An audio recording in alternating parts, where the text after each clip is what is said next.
بسم الله الرحمن الرحيم. سيداتي آنساتي سادتي مشاهدي متتبعي قنوات شبكة الإعلام العراقي، طابت أوقاتكم بكل خير وأهلا ومرحبا بكم في أولى مباريات الجولة 24 لدوري نجوم العراق بنسخته الثانية للموسم 24-25، ولقاء الميناء صاحب المركز السادس عشر ب24 نقطة، وضيف النجف صاحب المركز الرابع عشر ب29 نقطة في مباراة ضيفها ملعب الفيحاء، ويقود طاقم تحكيم بقيادة محمد صلاح، يساعد مقداد عقيل ولاء حسين وحامد علي حكما رابعا. في غرفة الفيديو الفار علاء سلام، يساعد علاء عباس. مقيما للحكام رعد سليم، مشرفا للمباراة كامل صغير عيدان. تشكيلة فريق الميناء: العميد السفانة عبد سليم بحراسة المرمى بالرقم 1، على اليمين تويسيلا كيسندا 29، على الشمال مسلم موسى 17، عباس ياسر 23، تاكاورا 31، حيدر سالم 6، كليتش لوفيلو 79، واوسينو ثيوني 27، كرار جعفر 11، حميد رشيد الطائي 19، علاء عبد الزهرة 10. غيابات عن الميناء: حسين عامر واللاعب حميد علي بسبب الإصابة.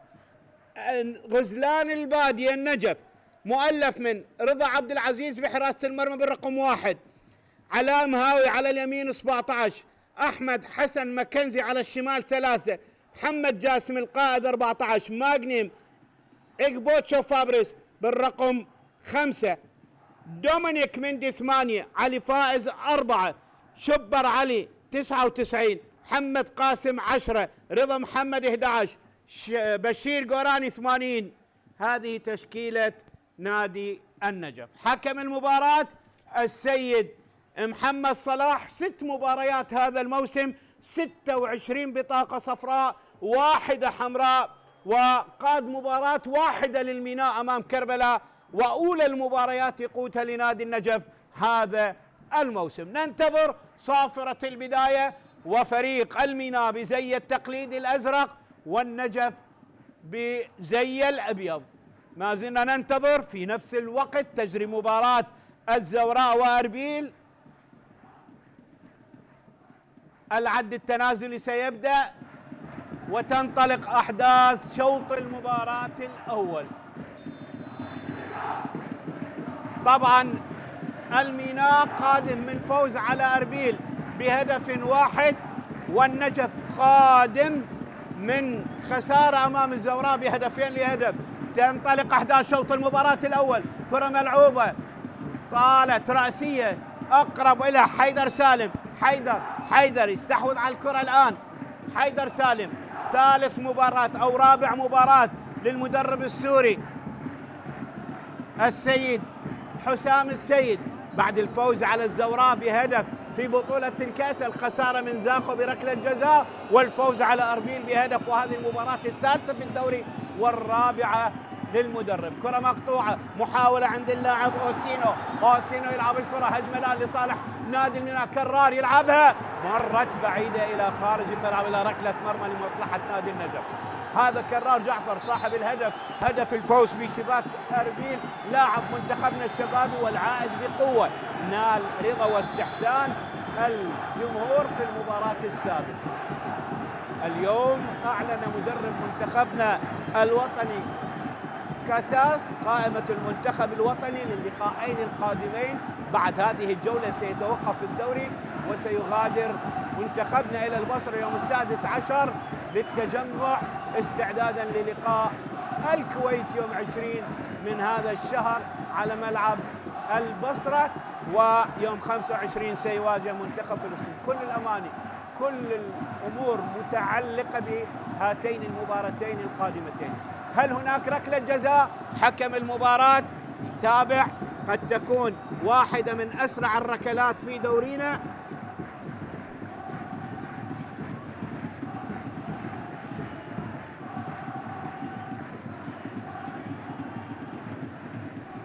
حكم المباراة واحد من الحكام الشباب المميزين،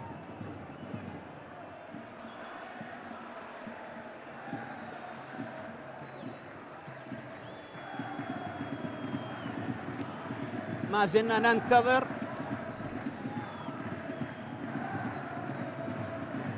حكم المباراة. هل هناك شيء يذكر؟ هل هناك مس بتعمد؟ ننتظر.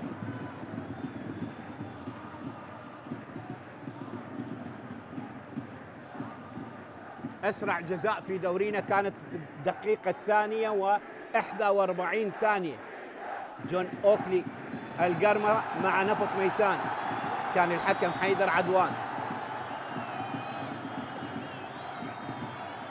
الحكم راح يلاحظ، شوف هذه الحالة علي فائز، شوف بعض الأحيان الإيد تكبر الجسم، الآن هل يد علي فائز كبرت الجسم؟ تحركت ثابتة؟ هذا متروك لغرفة الفار وللسيد المباراة وسيد الملعب حكم اللقاء السيد محمد صلاح. ننتظر وإياكم النتيجة. لاحظ مس باليد واضح، ولكن يبقى القرار لحكم المباراة. ومثل ما ذكرت أسرع قرار بأسرع ركلة جزاء هذا الموسم للقرمة سجلها جون أوكلي بالدقيقة 41 في مباراة القرمة ونفط ميسان، كان الحكم حيدر. هناك أسرع ركلة في تاريخ دورينا مهند قاسم بالثانية 19 و43 يوم 22/4 عام 2018 نفط ميسان والزوراء، وب20 ثانية أيضا زيد ثامر منح ركلة جزاء في موسم 2021 في مباراة الكرخ مع المينا. إذن ما زلنا ننتظر قرار حكم اللقاء. هناك حديث مع السيد علاء سلام حكم غرفة الفار، وننتظر وإياكم القرار. مس واضح باليد، لكن يبقى القرار هل هناك تعمد، هل هناك يد كبرت الجسم، كل هذه الأمور تابعة لقرار حكم اللقاء. ننتظر القرار. ما هو القرار؟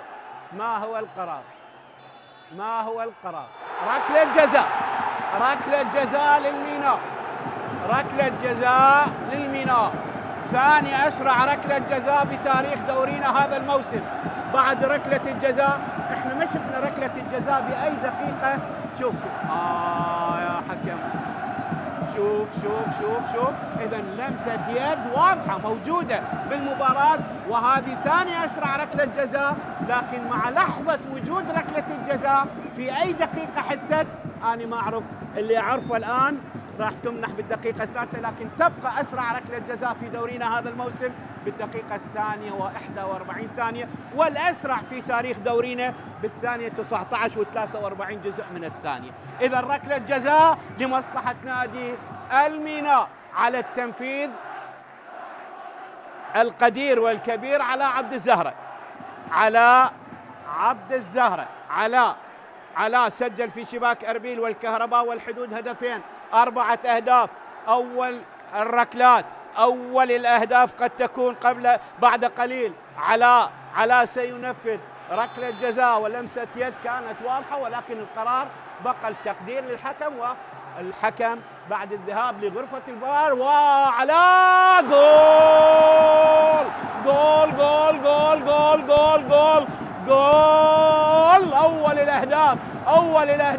أول الأهداف للسفانة يسجل على عبد الزهرة من ركلة جزاء. عبد الزهرة يسجل 5 أهدافه، والهدف الأول في المباراة بالدقيقة 6 من عمر اللقاء. 1 الميناء. هذا الهدف راح يولع المباراة، هذا الهدف راح يشعل المباراة. 1 الميناء، لا شيء النجم. ننتظر نراقب، ويا ريت تكون المباراة حلوة.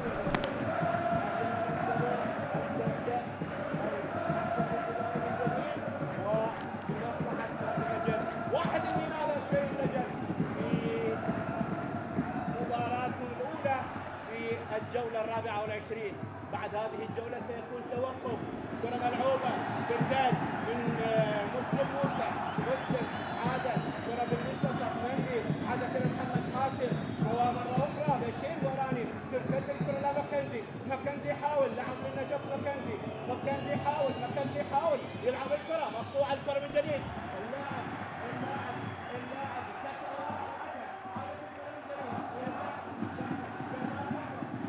اللي تسبب بركلة الجزاء، عادت الكرة مقطوعة من علي فايز، تذهب الكرة بالراس مقطوعة من تكوارا، مرة أخرى لرمية جانبية لمصلحة نادي النجف.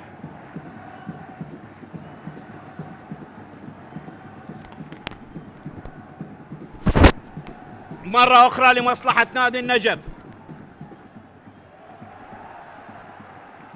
تلعب الكرة لا مسلم موسى، مسلم عالية الكرة لا علاء أو إلى حميد الطاي، تعود إلى مسلم يحاول، مسلم يحاول، تعود الكرة إلى الخلف، عادت إلمن إلى عباس يعيد الكرة إلى عبد سليم حماد،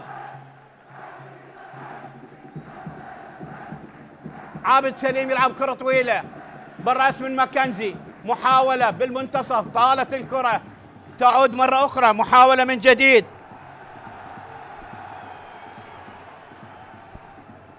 كرة تعود إلى كليتش لوفيلو، مرة أخرى كرة من حيدر سالم، تعود من تكوارا إلى الحارس عبد سليم حماد،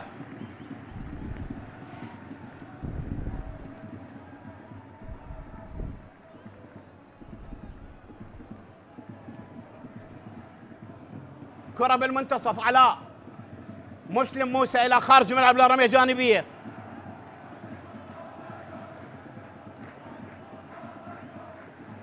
رمية جانبية لمصلحة نادي الميناء. نلعب بالدقيقة 10 من عمر المواجهة، 1 الميناء لا شيء النجف. ومثل ما ذكرت الميناء قادم من فوز ثمين على أربيل خارج الديار بهدف لكرار جعفر، الفريق اللي خاض 23 مباراة، فاز في 6، تعادل في 6، خسر في 11 مباراة، سجل 21 هدفا وعانقت شباكه 27 كرة، نقاطه 24 وبالمركز السادس عشر، بينما النجف بالمركز الرابع عشر قادم من خسارة أمام الزوراء بهدف فعل هدف، لعب 23 مباراة، فاز في 7، تعادل في 8، خسر في 8 إلى 24 هدفا، 24 هدفا عليه 19 هدفا ونقاطه 29 نقطة بالمركز الرابع عشر.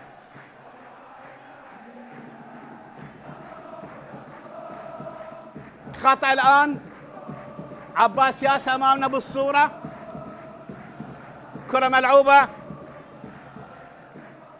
عادت إلى رضا مرة أخرى،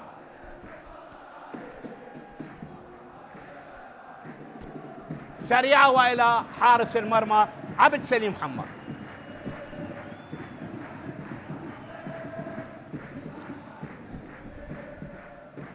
توجيهات من عبد الغني شهد،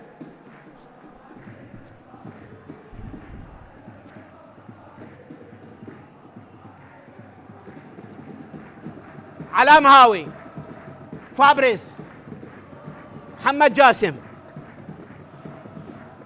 عادت الكرة لمندي، تذهب إلى فابريس يلف ويدور، فابريس، علي فائز، علي يلعب كرة طويلة، هجمة الآن وبشير، كرة خطيرة إلى ركنية لمصلحة نادي النجف، كرة خطيرة طالت على بشير غوراني وإلى ركنية لمصلحة نادي النجف. شوف الحالة بالإعادة وبالإعادة إفادة، وكرة ما بيها شيء ملعوبة إلى ركنية لمصلحة نادي النجف. محمد قاسم، محمد يلعبها، عادت علاء أيضا لعب للنجف، عادت إلى مندي وكرة برا الملعب إلى ركنية أخرى لنادي النجف. بدأ النجف يتقدم، بدأ النجف يهاجم. هذا دومينيك مندي 5 أهداف في شباك نفط ميسان 2، الجوية ركلة جزاء وأربيل. شوف بالإعادة لاعب يجيد التسديد من مسافات بعيدة. وبالمناسبة أكثر فريق سجل من خارج منطقة الجزاء هو النجف، سجل 9 أهداف. كرة عادت، تلعب الكرة طويلة، كرار جعفر يحاول، ضاغط عليه اللاعب كليج، تعود أو اللاعب مندي، تعود الكرة من جديد إلى خطأ لمصلحة نادي الميناء. حلوة المباراة، حلوة المباراة، سريعة، 1 الميناء لا شيء النجف. كليتش، لوفيلو، مرة أخرى إلى كيسيندا، عادت إلى تاكاوارا، تذهب الكرة إلى عبد سليم، عبد سليم يلعب الكرة طويلة، ملعوبة الكرة طويلة، محاولة برأس مقطوعة من ماكنزي، تعود الكرة وسط الملعب، محاولة بالمنتصف، عادت إلى دومينيك مندي، إلى اللاعب علام هاوي، مرة أخرى إلى علي فائز، إصابة طفيفة لمرتضى علي مرس موجود على الدكة. محمد مندي،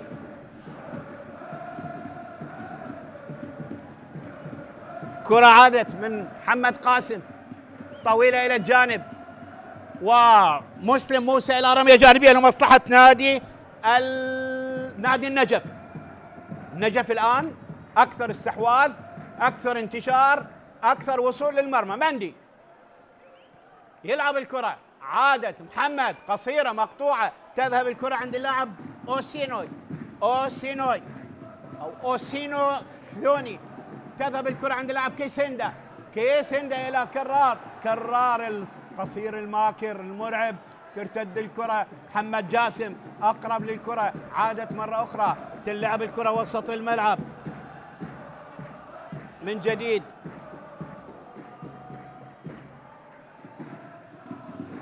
طويلة الكرة، بشير يحاول، كرة خطيرة خطيرة خطيرة خطيرة خطيرة، بشير واي يخلصها الحارس، وبعدي خطرة محمد قاسم داخل منطقة الجزاء، قلت خطورته إلى علام هاوي، علاء يلعب الكرة، عادت إلى محمد إلى علاء ضاغط عليه، برافو يا مسلم، إلى ركنية لمصلحة نادي النجف. ضاغط النجف من الأطراف من العمق في محاولة لإدراك التعادل مبكرا، تراجع واضح. السيد أداء الفريق تحت قيادة هذا المدرب معنويا للاعبين، فنيا للاعبين أفضل بكثير مما كان سابقا. محمد قاسم عالية بالرأس برا الملعب إلى ركلة مرمى لمصلحة الميناء. ركلة مرمى، هذا محمد جاسم وعلي فائز اللي تسبب بركلة الجزاء، 3-1 التسديدات.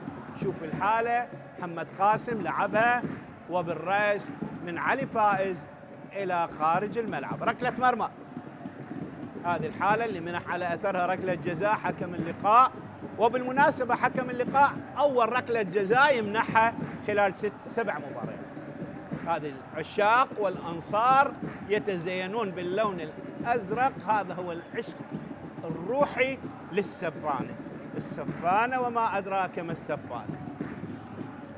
نال لقب الدوري ونقل موسم 77-78 بقيادة جليل حنون. علي فائز، علي يلعب الكرة لمحمد قاسم، محمد قصيرة ترتد، تعود مرة أخرى إلى كليش، تبعد على مرت إلى علام هاوي، تعود الكرة إلى فابريس إلى مندي إلى فابريس علي فائز. حلوة المباراة، سريعة المباراة، 1 الميناء لا شيء النجف، والنجف مسيطر الآن.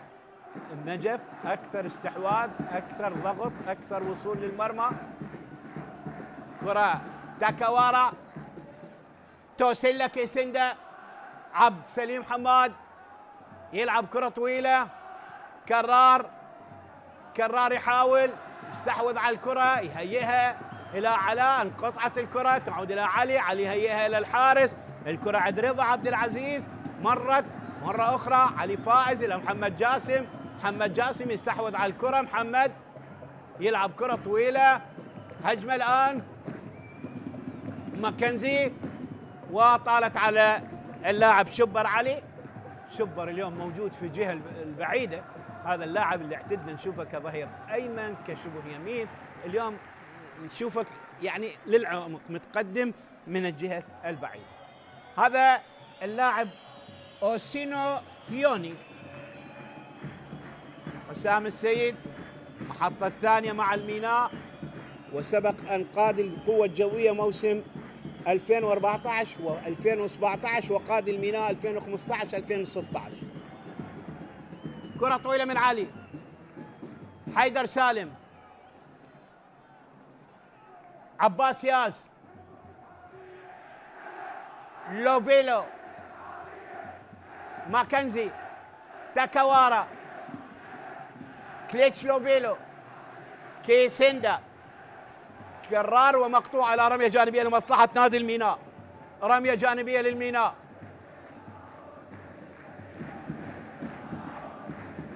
تويسيلا، كيسندا على التنفيذ. رمية جانبية لمصلحة نادي النجف، نادي الميناء.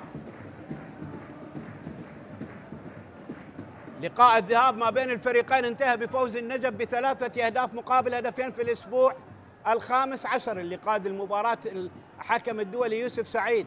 للميناء أحمد مكنزي، بيليفي بشير قوراني، ومانويل ومهند عبد الرحيم لفريق الميناء. كرة عادت، ترتد الكرة، عادت الكرة من اللاعب أوسينو ثيوني، ترتد إلى علاء إلى لوفيلو إلى كرار.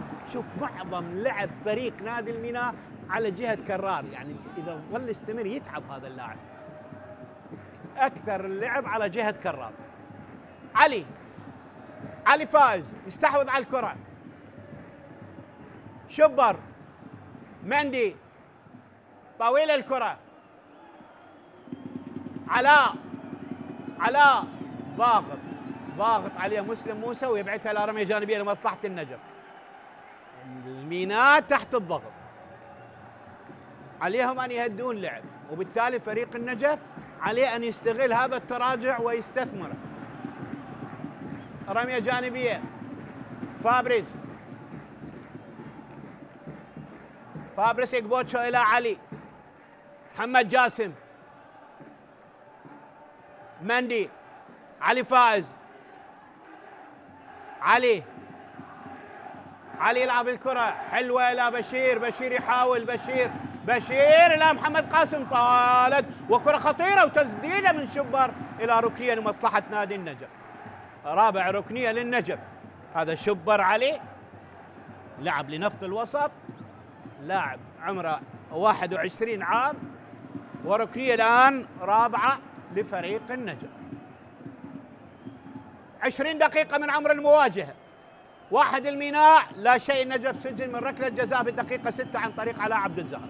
محمد قاسم يلعب الكرة، علاء إلى محمد يلعب الكرة بالراس، وحيدر سالم يشتتها. ارتدت الكرة من جديد، فابريس أكبوتشو المتأخر والوحيد في ساحة لعب النجف، يلعب إلى شبر، تنقطع من تاكوارا، تعود الكرة إلى تويسيلا، كيسندا، تويسيلا يلعب إلى كرار، يا الله يا كرار، والكرة مقطوعة، هربت، مرت إلى علي فائز. علي يلعب إلى مندي يلعب الكرة إلى محمد قاسم،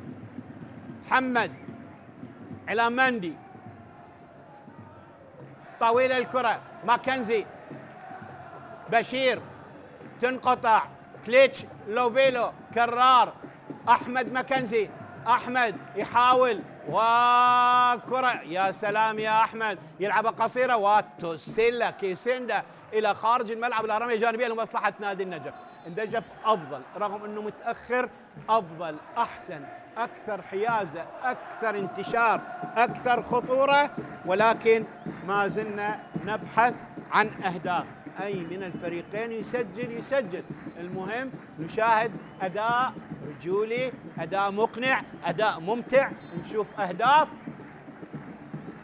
هذه الكرة وكرار قريب منه ماكنزي،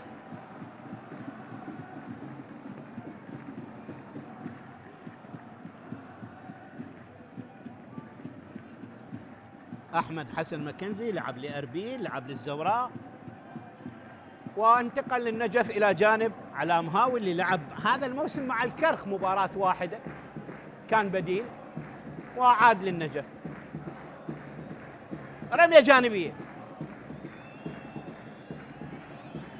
هذا اللاعب بوجود حسام السيد بدأ يلعب كظهير أيمن، وبدأ حسام السيد يلعب بثلاث مدافعين بالعمق اللي هم عباس ياس وتاكاوارا وحيدر سالم، وعلى الطرفين توسيلا ومسلم موسى. عادت الكرة، تذهب الكرة إلى فابريس إغبوتشو، بينية، حيدر يتركها إلى حارس المرمى عبد سليم حماد.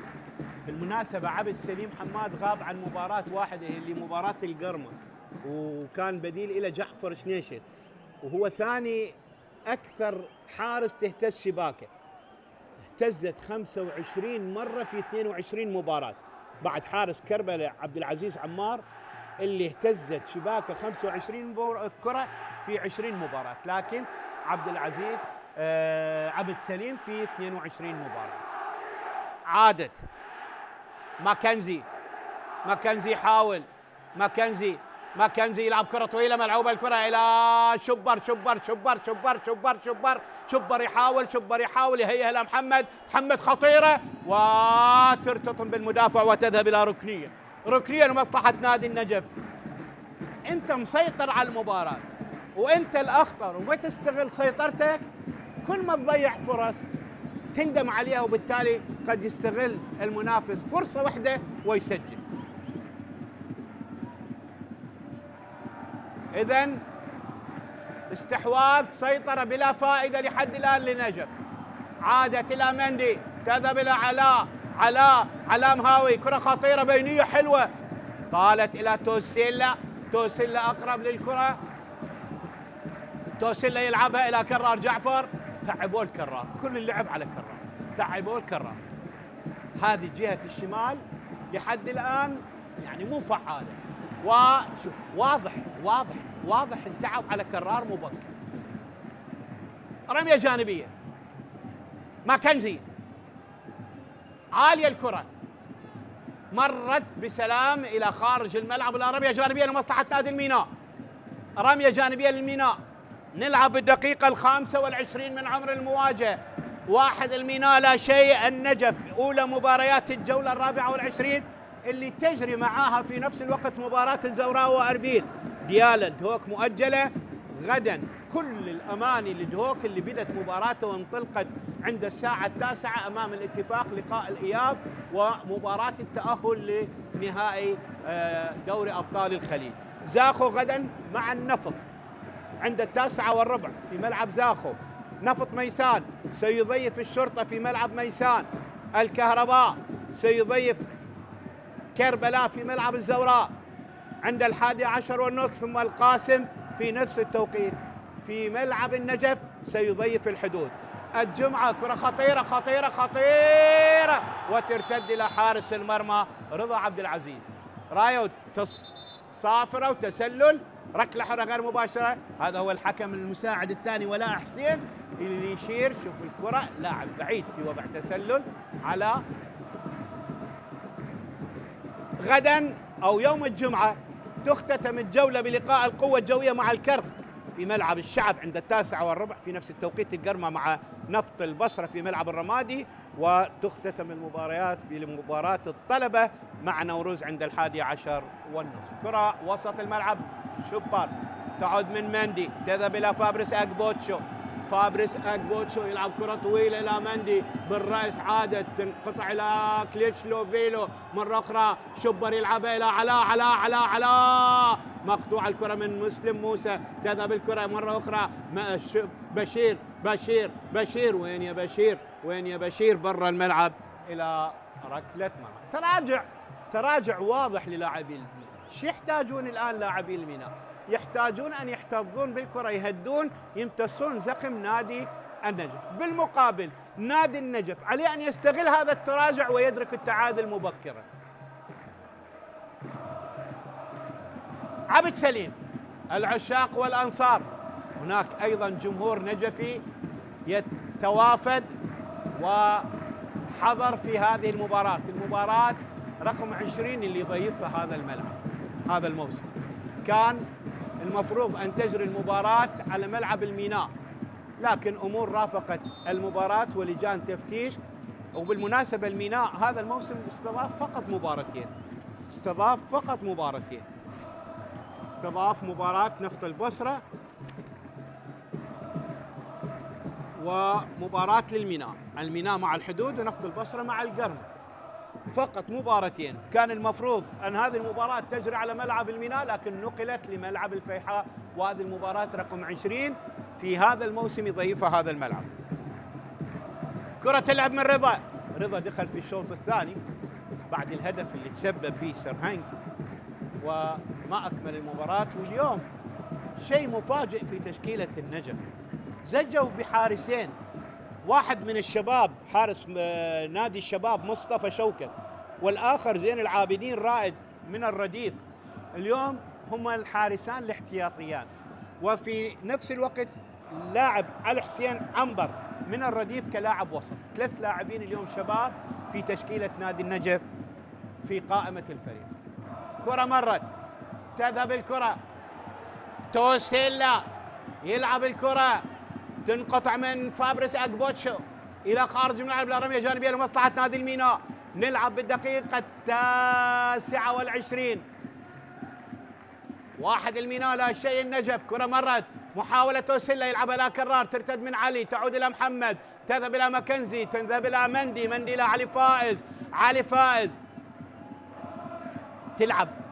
تلعب بروح اندفاع، الجانب المعنوي يلعب دور كبير للاعب. مندي بشير، علاء، شوف مسيطرين، ناقلين كرة، لمسة وباص سريع. شوف هذا شبر يلعبها لا علي، ضاغطين ضغط عالي من منتصف الملعب، واضح الضغط العالي للاعبي نادي النجف. تعود الى فابريس أغبوتشو مرة اخرى، لا علاء الى أغبوتشو، خط الدفاع من المنتصف ضاغط، وكل لاعبي نادي الميناء متراجعين، والتراجع يولد ضغط، والضغط يولد اخطاء. كرة مرت، تذهب الى مندي يحاول، مندي هذا خطأ، ركلة حرة لمصلحة نادي النجف، خطأ ضد علاء.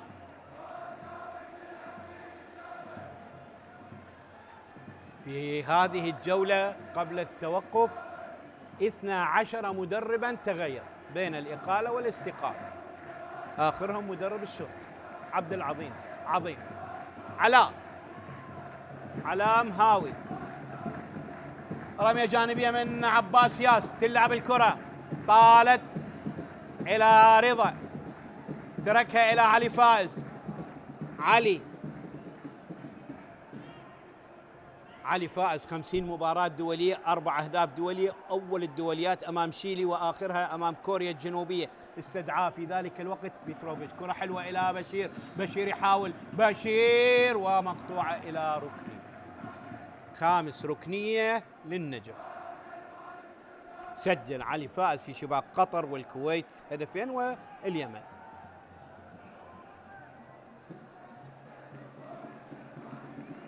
محمد قاسم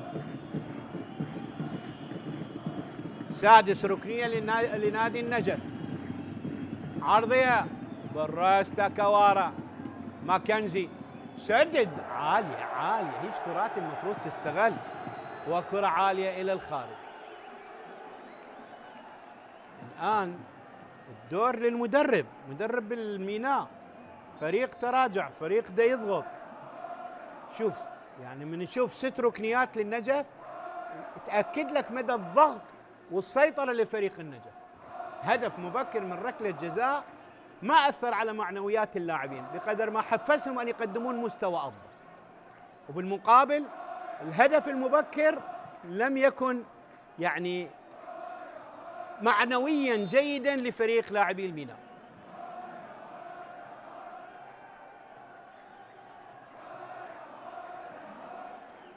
علي، مرت نصف ساعة سريعة من الأداء والنجف ما زال يبحث عن هدف التعادل، 3-1. يعني أيضا هذه هم شيء إيجابي في المباراة، أنه تلعب 32 دقيقة 4 أخطاء فقط، دلالة على أنه اللعب منظم سريع جميل في منتصف الملعب. رمية جانبية لمصلحة نادي الميناء،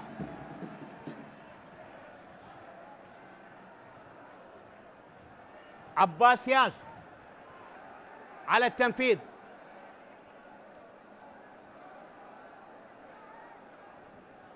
عباس، الحكم الرابع يقول له يمك. مقطوعة الكرة. لوفيلو أوسينو وكرة طالت إلى خارج الملعب.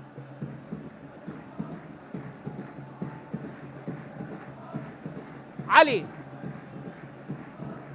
مندي ضاغط عليه أوسينوي ثواني أو ثيوني. كرة لمحمد جاسم. علي فائز فابريس أكبوتشو. فابريس يمر. محمد ماكنزي من الجهة البعيدة. بالمقابل حتى فريق نادي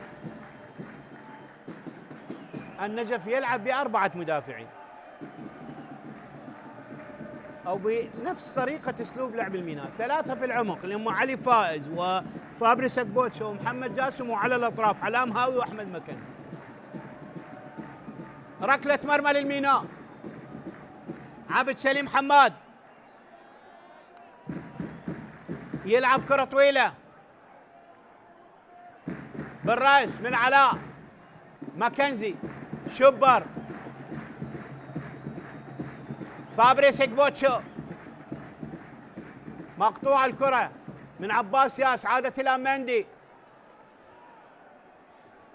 مندي. فابريس إكبوتشو إلى علي فائز.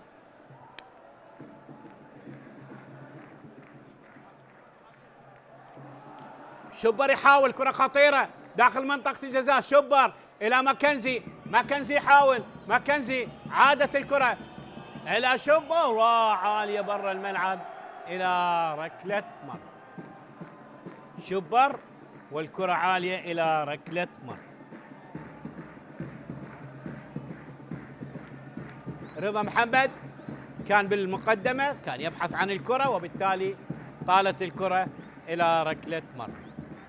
ما زال مهند علي لاعب الشرطة بالمقدمة مع كوستافو هنريك لاعب زاخو ب16 هدفا. مروان حسين لاعب نوروز بالمركز الثالث أو الثاني ب13 هدفا. أمجد عطوان لاعب زاخو ب11 هدفا. يوسف بن سودة لاعب أربيل ب10 أهداف. على عباس القوة الجوية ب10 أهداف. سيف رشيد القاسم ب9 أهداف. الحارث حاتم القاسم ب9 أهداف. شيركو كريم 7 لاعب أربيل. محمد قاسم لاعب النجف 7 وإيزي كيلفن الكرخ ب7 أهداف. هذا هو هذه قائمة الهدافين لحد 7 أهداف. كرة عادت إلى توسيلا كيسندا عالية إلى كرار. أقرب لها علي. علي شتتها. طالت إلى رمية جانبية لمصلحة نادي الميناء.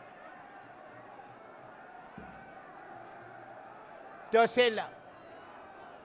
هدفين لعلي من ركلتي جزاء. كرة عرضية خطيرة.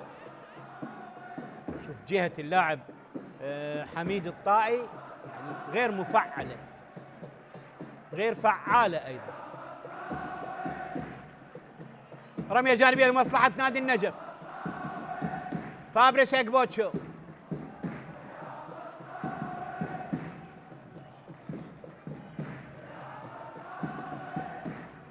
فابريس. شبر. محمد شبر.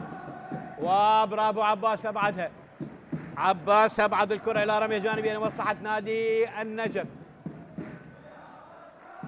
9 دقائق تفصلنا على نهاية أحداث شوط المباراة الأول. واحد من أجمل الأشواط. مرة أخرى محاولة ترتد الكرة من جديد. عادت مرة أخرى. تذهب الكرة إلى مندي وعلى عرضية ويخلصها حيدر سالم إلى ركنية. الركنية السابعة في المباراة للنجف. ظهيرين ماكنزي ومهاوي شغالين، لكن حيازة بلا استثمار وبلا فائدة. مندي عالية الكرة برا الملعب إلى ركلة مرمى لمصلحة الميناء.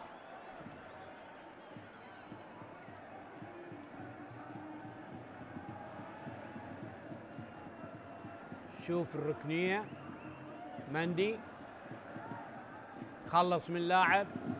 لعبها عالية إلى خارج الملعب إلى ركلة مرمى لمصلحة المينا. عبد سليم حماد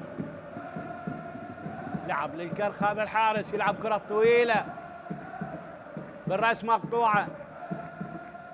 رضا يحاول ترتد، توسيلا كرار جعفر، عادت توسيلا، اوسينوي كرار تذهب الى علاء، علاء حلوه الى كرار، كرار يحاول، كرار يحاول، كرار مقطوعه الكره من محمد جاسم، تذهب الى علي فائز.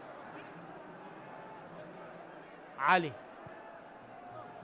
مندي، رضا عبد العزيز، رايه التسلل، ركله حره غير مباشره للميناء. الحكم المساعد الاول مقداد عقيل. 7 دقائق تفصلنا على نهايه احداث شوط المباراه الاول.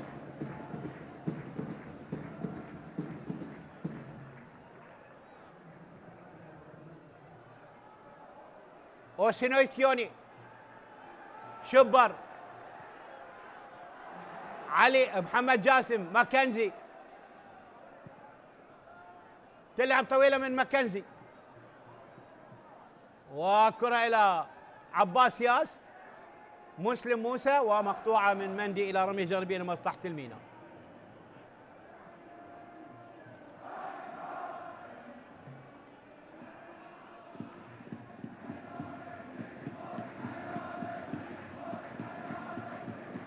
عباس ياس، علاء الى خارج الملعب، رميه جانبيه لمصلحه النجف. فابريس اكبوتشو،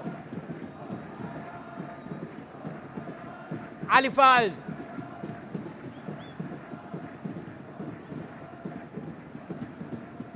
كرة طويلة إلى شبر، بشير، محمد، بشير، وتبعد من مسلم، ورايه تسلل واضح لفريق المينا.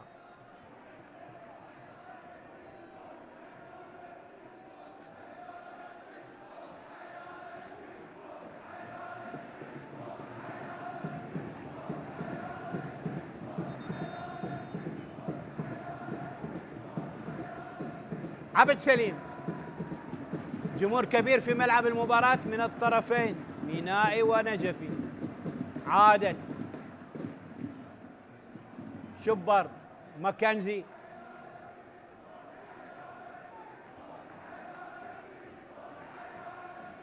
شبر من جديد، شبر علي، محمد قاسم، علي فائز، ماكنزي المندفع الى الامام، تنقطع من توسيلا، كرار، علاء، ومقطوعة الكرة من رضا، رضا محمد، رضا إلى محمد قاسم، محمد قاسم يحاول، محمد إلى مندي، مندي إلى فابريس، فابريس إلى علاء مهاوي، كرة حلوة جميلة إلى علاء يحاول، علاء عادت الكرة وقلت خطورة. شبر، محمد جاسم، أقل من 5 دقائق على الوقت الرسمي لشوط المباراة الأول. كرة تبعد من حيدر سالم، يبعتها كليتش لوفيلو، تعود الكرة عند اللاعب اوسينوي، بالخطأ، مرت إلى ماكنزي، رضا، ماكنزي من جديد، محمد قاسم، مندي، محمد، طالت، عباس ياس أقرب للكرة يتمكن منها، عباس، توسيلا، كيسيندا، اوسينوي، عباس المندفع للامام، طالت على حميد الطائي الى حارس المرمى رضا عبد العزيز. علي فائز، علي، تعود الكرة من جديد الى شبر، مندي، فابريس، تنقطع من علاء ومرت الى خارج الملعب الى رميه جانبيه لمصلحه نادي النجف.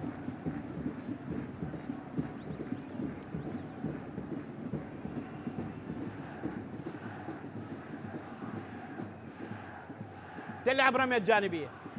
مسلم موسى ليش تنقطع إلى علاء. علاء كرة خطيرة إلى رضا، وتكوارة إلى ركنية. تكوارة إلى ركنية. الركنية السابعة للنجف. الركنية السابعة للنجف. هذا هو اللاعب يوهان جيرالد تكوارة الزيمبابوي القادم من أحد السعودي. محمد قاسم. محمد عالية بالرأس. كرار. فابريس. تكوارة. وسينوي. كرة مرت، كان يتوقع انه يندفع توسيلا الى الامام. ماكنزي يلعب الكرة عالية، ومسلم موسى ومحمد قاسم يحاول. محمد تذهب الكرة الى بشير، بشير الى محمد والى خارج الملعب الى ركلة مرمى للمينا.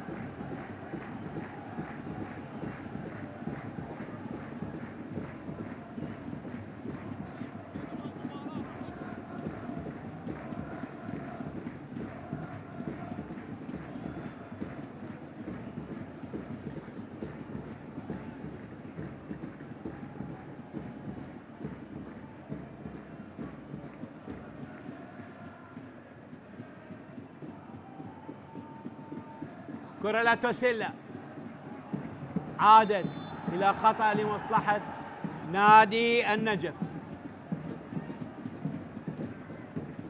ماكنزي بالسلامة. أضاع ركلة جزاء في مباراة الزوراء وسجل في شباك ديالى ونفط ميسان والميناء في لقاء الذهاب.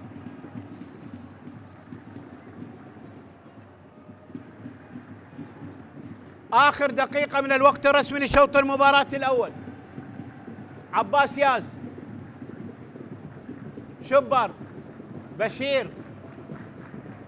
حيدر سالم يلعب الكرة، وبالرأس من علاء أقرب إلى علي فائز يعيدها إلى رضا.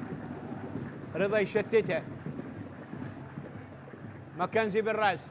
محمد قاسم أو رضا. شبر. فابريس. أقبوتشو يلعب إلى علاء مهاوي.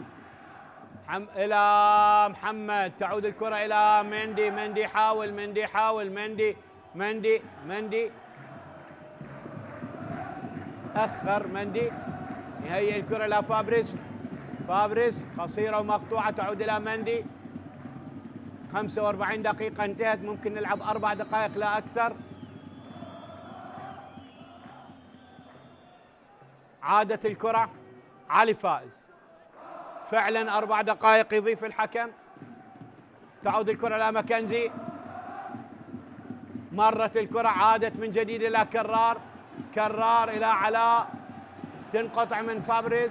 تعود الكرة إلى ماكنزي. ماكنزي مر يلعبها سريعة وتقطع من حيدر سالم وتعود إلى ماكنزي مرة أخرى. ماكنزي يلعب الكرة، يردها الحارس وتسديدة من مندي وأقرب إلى الحارس بقبضة إيده يبعدها. تعود الكرة. عبد سليم أبعدها، ترتد من اللاعب ماندي. تذهب إلى شبر يحاول لكن ضاغط عليه مسلم. أبعد الكرة. برافو مسلم. تعود الكرة من جديد، تذهب إلى علي فائز. علي. شبر. علي. شبر. كل لاعبين ميناء متراجعين. محمد قاسم. شبر. محمد جاسم.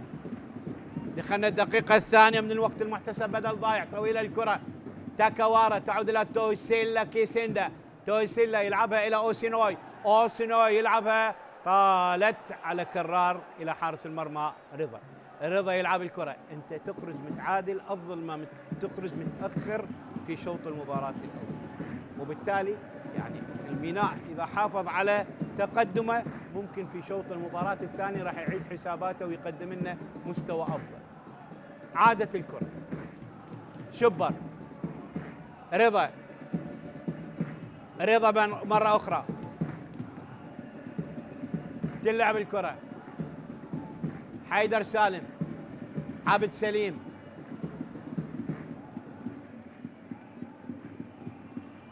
يحاول يهدئ يقتل وقت.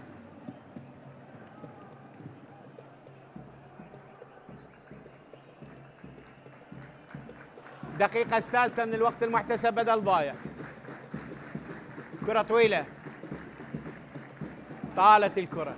علي فابريز، خطأ ضد حميد أو ضد علاء، وركلة حرة لمصلحة النادي النجف.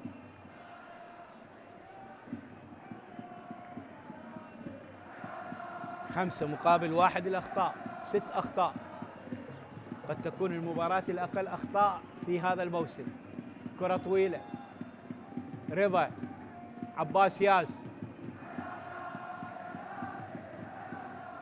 وعلاء يتعرض إلى عرقلة وركلة حرة لمصلحة المينا. بالسلامة علاء. 126 دولية، 17 هدف دولي، أول دولية أمام الأردن وآخرها أمام سوريا عام 21 والاستدعاء جورفان فييرا.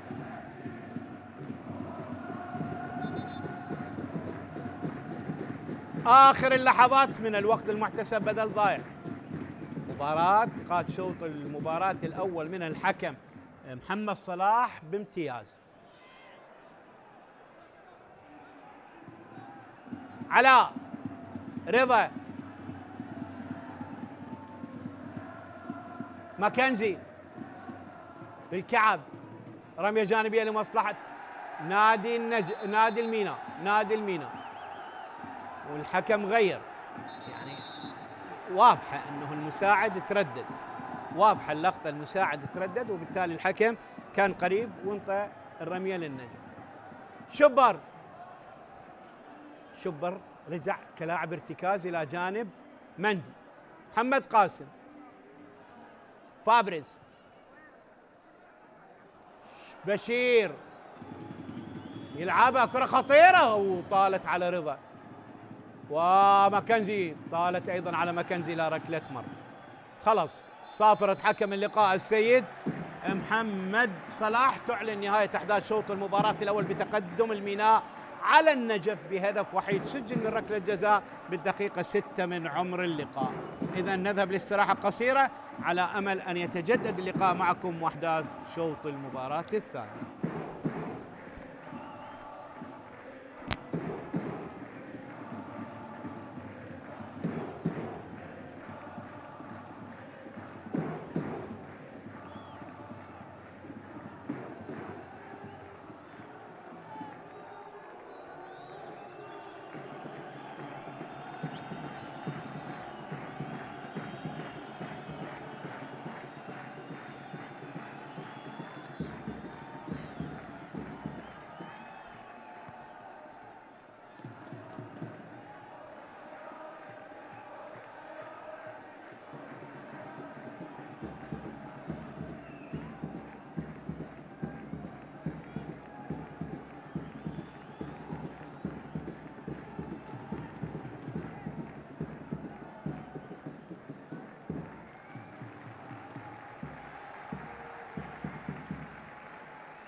ينطلق كرار، ممكن المهارة من كرار، حاول يسدد هيليو والضغط على كرار، ينتظر كرار، يهيئ داخل منطقة الجزاء حميد الطائي، ممكن الميناء داخل منطقة جزاء أربيل، يلا يا حميد داخل منطقة الجزاء،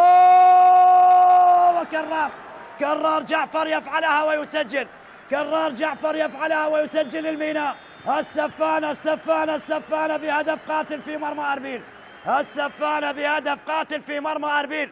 الميناء يسجل في مرمى أربيل، الميناء يسجل في مرمى أربيل بهدف جميل عن طريق الصغير الماكر كرار جعفر، يسجل في مرمى أربيل بهدف قاتل فعلها الميناء، فعلتها السفانة في هذه اللحظات بهدف عن طريق كرار. لاحظ الإعادة، لاحظ حميد الطائي مرر كرة جميلة لكرار غير متسلل كرار ويضعها على يمين حارس المرمى دلوفان مهدي.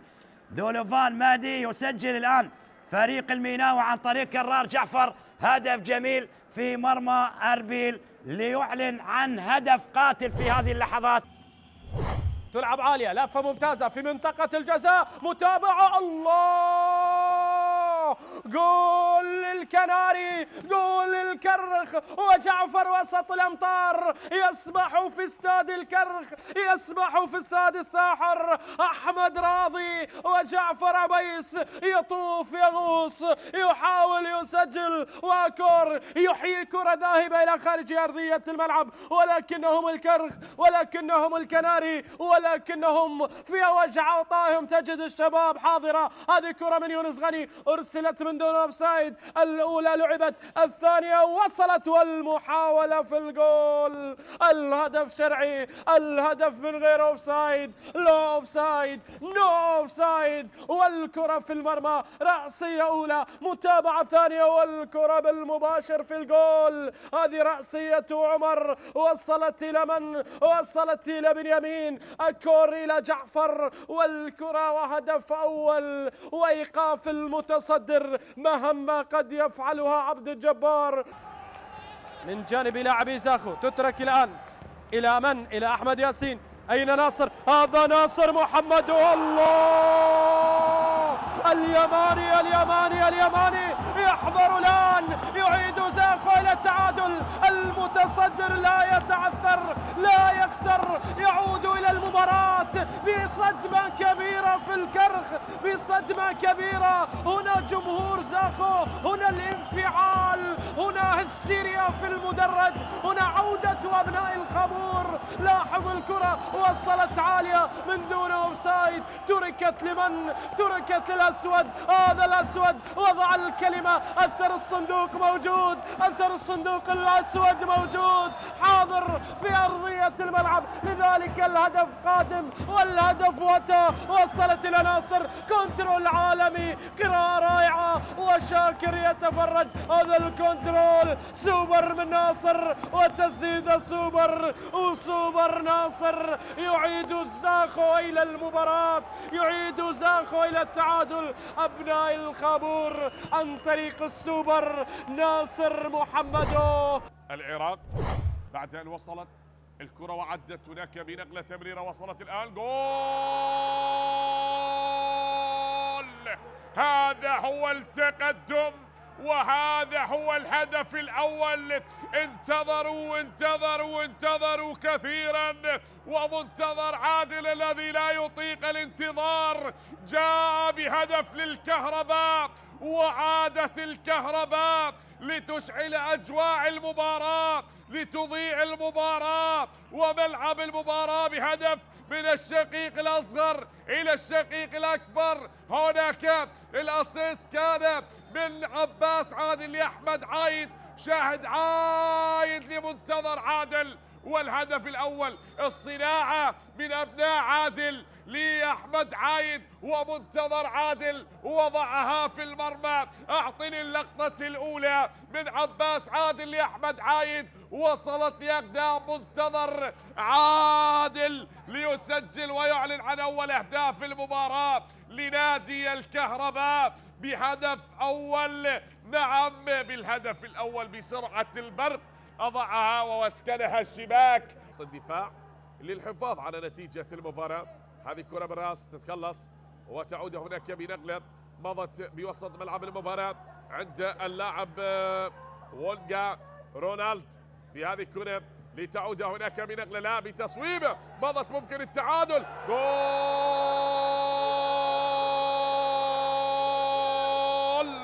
يأتي هدف التعادل. لويس بهاما يسجل هدف التعادل لنادي ديالا للكتيبة البرتغالية. تعدلت الأمور، تعدل المزاج البرتغالي لديالا لمدينة البرتغال. يأتي هدف التعادل من البديل. هذا المرور كانوا يظنون بأنها تسلل، لكن لويس بهاما لن يقف مكتوف الأيدي ويتحرك بسلاسة ليعدل الأمور لمصلحة نادي ديالا ويسجل هدف التعادل بالمباراة بالوقت القاتل يأتي هدف التعادل عن طريق البديل لويس بهامة، يسجل هدف التعادل لنادي ديالا.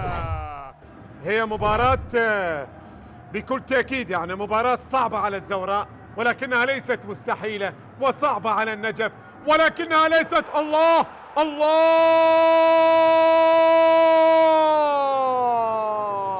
ليست مستحيلة، ليست مستحيلة على الزوراء، ليست مستحيلة على النوارس. جول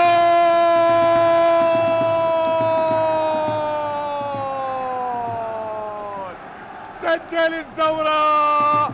إنها أيام العودة يا زعيم، إنها أيام العودة يا زعيم العودة والحنين إلى الماضي. أمر حتمي، أمر حتمي. عودة الزعامة، عودة الزعامة، عودة السيادة يا سادة. اي نعم، اي نعم، اي والله، اي والله بهكذا طريقة، بهكذا طريقة. الله الله الله الله الله الله على الهدف الجميل. يوه يوه أرضية الملعب. إبراهيم توميو يحاول أن يمر، بعد ذلك الكرة فيها عودة وسرهان. حكم المباراة صفر، صفر أو لا، صفر أو لا، صفر ربما أو جول ثاني، جول ثاني يحتسب، يحتسب، يحتسب لمصلحة الزوراء. سرهنج محسن في اللقطة الماضية والكرة مرت إلى داخل الشباك ليتقدم الزوراء. يحتسب الهدف.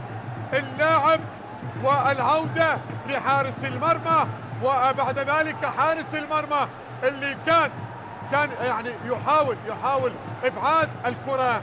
شوف شوف شوف شوف شوف شوف الإعادة، ابعاد خاطئ كلف الفريق هدف ثاني، يكلف الفريق هدف ثاني لمصلحة الزوراء. شوف الكرة، هذه الكرة اللي نقول عنها غدارة. باز علي يتقدم، علي سدد. جول، جول.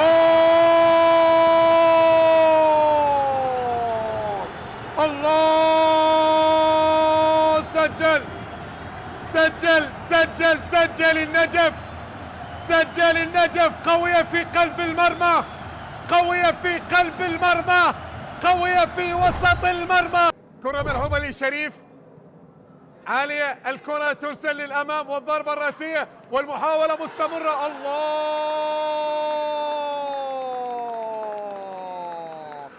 ظهر التنزاني، ظهر التنزاني سايمون مسوفة. سايمون مسوفة سجل للطلبة، يتقدم الطلبة بأول أهداف المباراة بكرة يسارية في وسط المرمى ليتقدم الطلبة. سجل الطلبة أول أهداف المباراة في الدقيقة 25 من زمن الشوط الأول. سايمون مسوفة صاحب الأهداف الأربعة يسجل هدف الخامس من خلال هذا الموسم، وبالتالي هدف مقابل لا شيء عن طريق التنزاني سايمون مسوفة. شوف الكرة بدأت من شريف أرسل الكرة عالية، وبعد ذلك لؤي الهاني، ومن ثم مرت على لاوندي ولكنها ما مرت على الأسمراني، ما مرت على الأفريقي، ما مرت على التنزاني، ما مرت على سايمون، ما مرت على مسافة، وبالتالي يتقدم بأول الأهداف للأنيق للطلبة. هدف مقابل لا شيء الآن. 5 دقائق. هنا الكرة تخطف من قبل مهدي كامل، مهدي تقدم، مهدي تمريرة، سايمون للثاني. الله،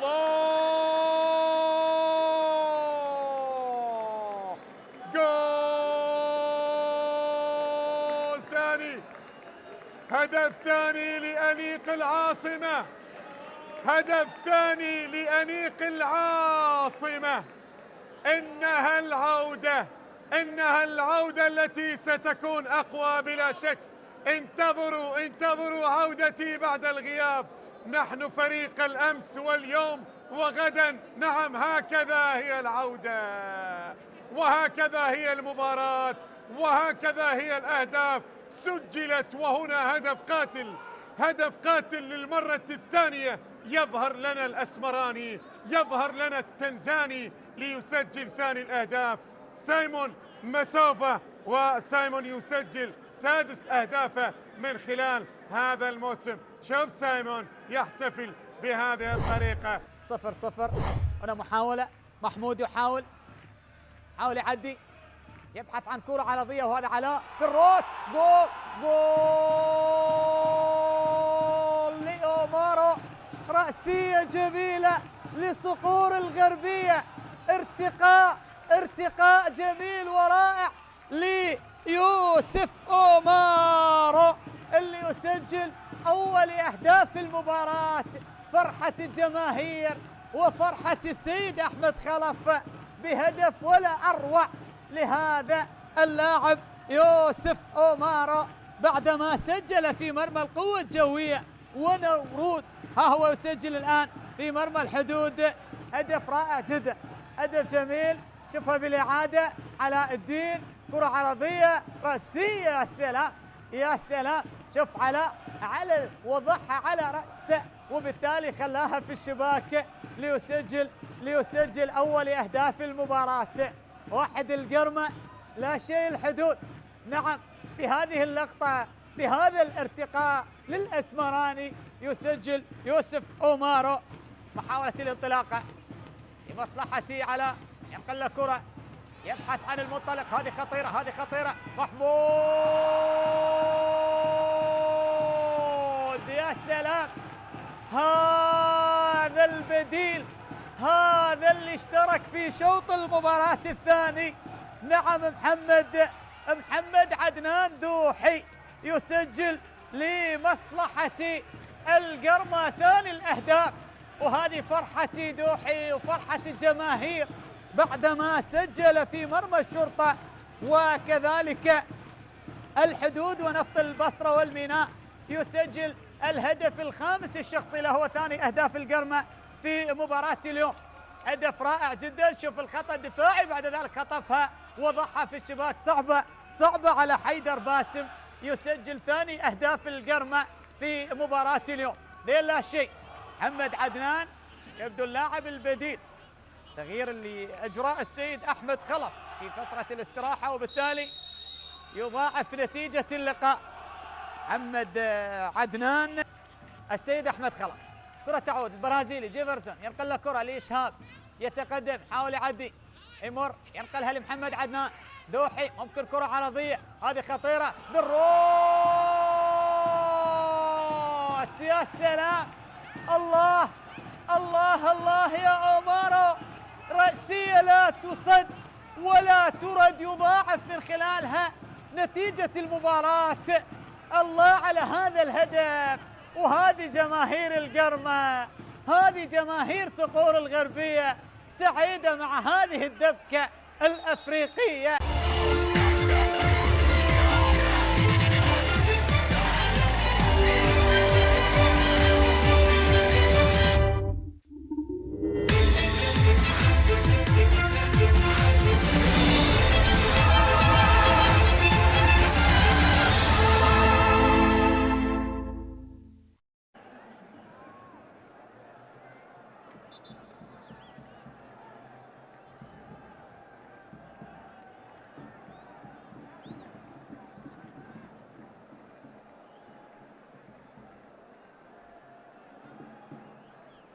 بسم الله الرحمن الرحيم. سيداتي آنساتي سادتي مشاهدي متتبعي قنوات شبكة الإعلام العراقي، أول التغييرات في شوط المباراة الثاني بدخول أندري الصناطي، وتنطلق صافرة الحكم السيد محمد صلاح اللي يقود هذه المباراة صحبة مقداد عقيل ولاء حسين وحامد علي، وفي غرفة الفار علاء سلام وعلاء عباس.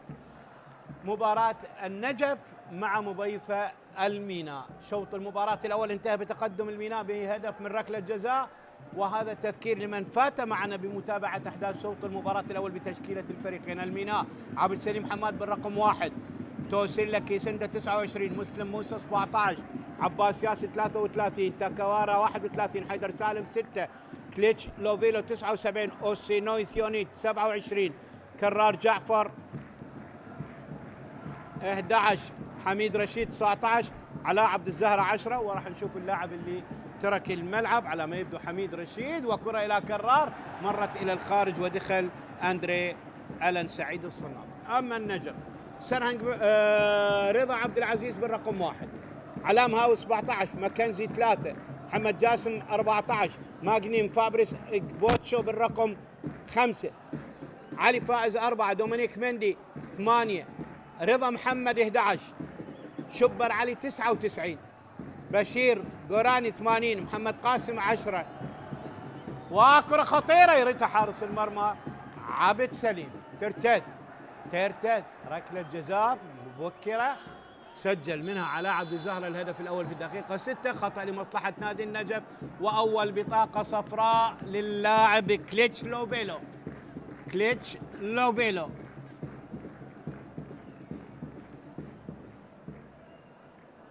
أول بطاقة صفراء في ملعب المباراة. طبعا الميناء عنده 53 بطاقة صفراء، و كليتش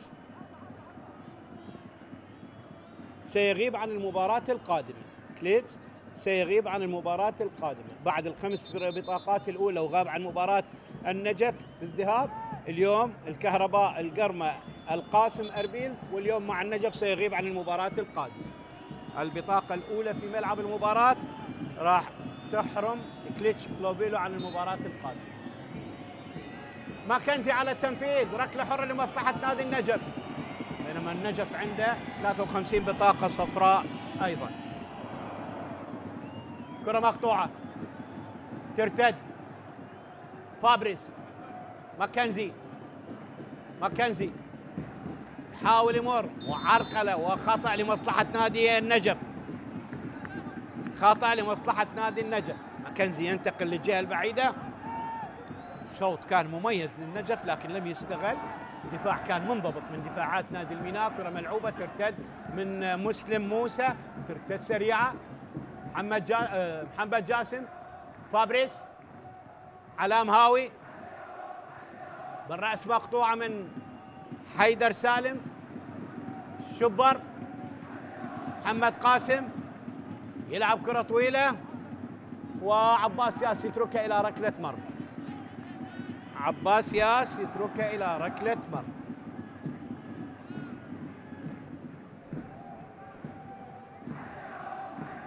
عبد سليم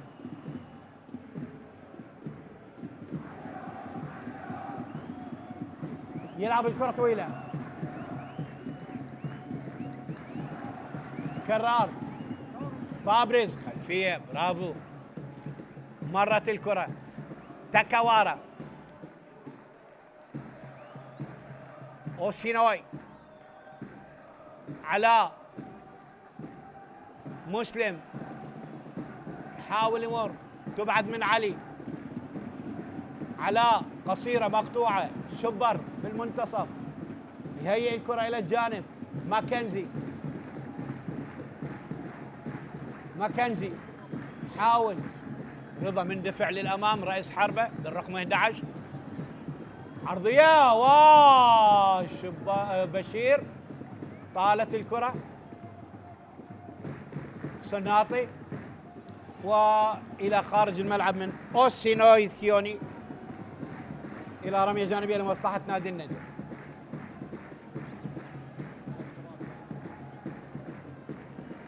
رمية جانبية أحمد ماكنزي على التنفيذ،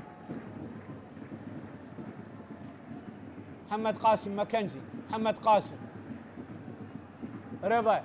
رضا يحاول، وركنية ترتطم بحيدر سالم إلى ركنية هي الثامنة في المباراة لفريق نادي النجف، 5 دقائق من عمر شوط المباراة الثاني. محمد قاسم على التنفيذ.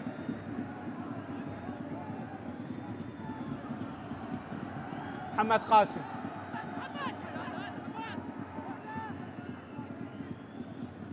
علي بسيطر عليها، ارتدت تبعد من تكوارا إلى كرار. فابريس، محمد قاسم، ومقطوعة الكرة إلى رمية جانبية من علاء عبد الزهر. رمية جانبية لمصلحة نادي النجف.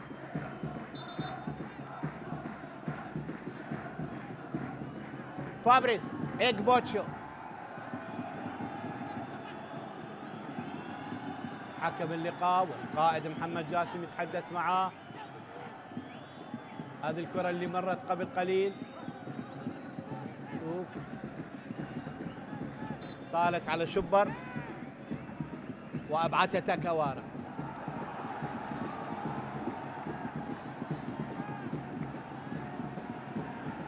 كرار، محمد جاسم، شبر، ماكنزي، طويلة من ماكنزي. رضا بالرأس، رضا يحاول إلى خارج الملعب، ما سيطر عليها رضا محمد.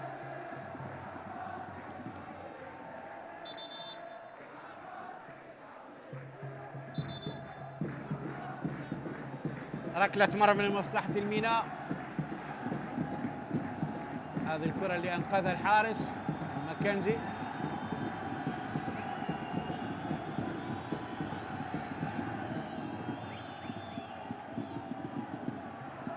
علامة سيطر على الكرة. مسلم اللي مندفع للأمام.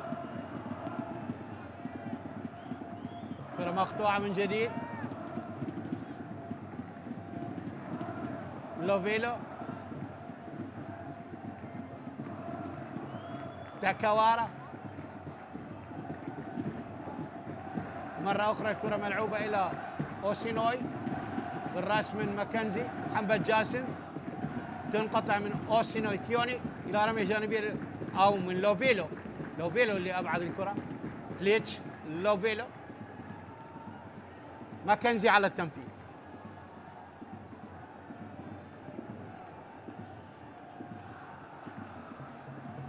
محمد قاسم يحاول، ترتد من تاكاوارا. وسينوي، سناطي، أندري سناطي، قصيرة مقطوعة. رضا، شبر، ماندي، ماندي،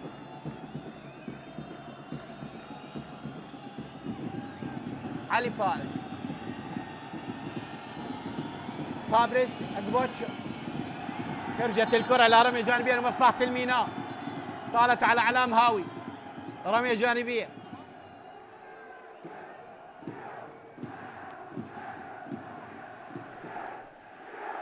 جيرالد تاكاوارا يشكو من إصابة.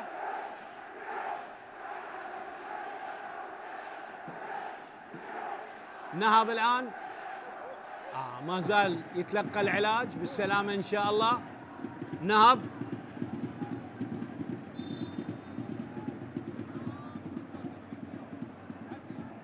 حديث ثنائي ما بين كرار جعفر وأندري السناطي.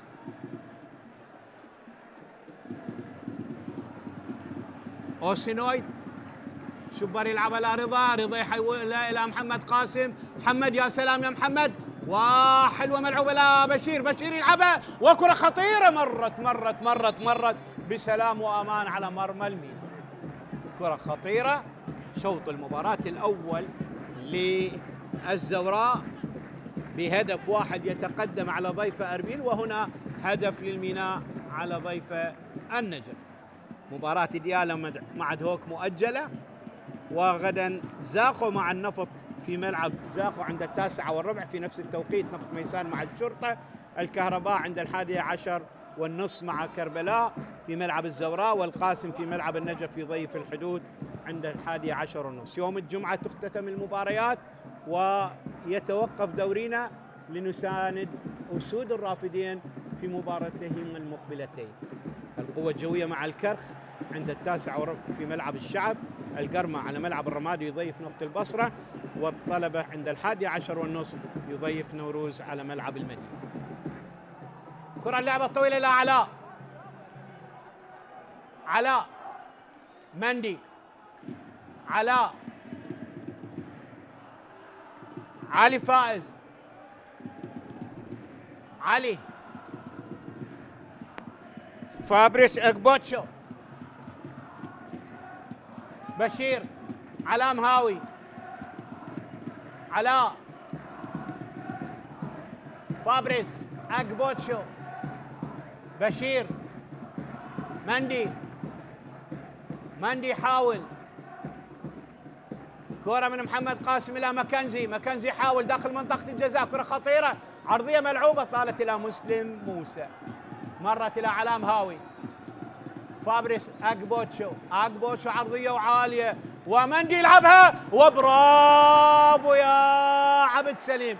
عبد سليم أنقذ المرمى من كرة خطيرة عادت إلى علي فائز. علي فائز مرت الكرة إلى خارج الملعب إلى رمية جانبية لمصلحة نادي الميناء. كرة خطيرة ملعوبة أنقذها الحارس عبد سليم حماد. شوفها بالإعادة.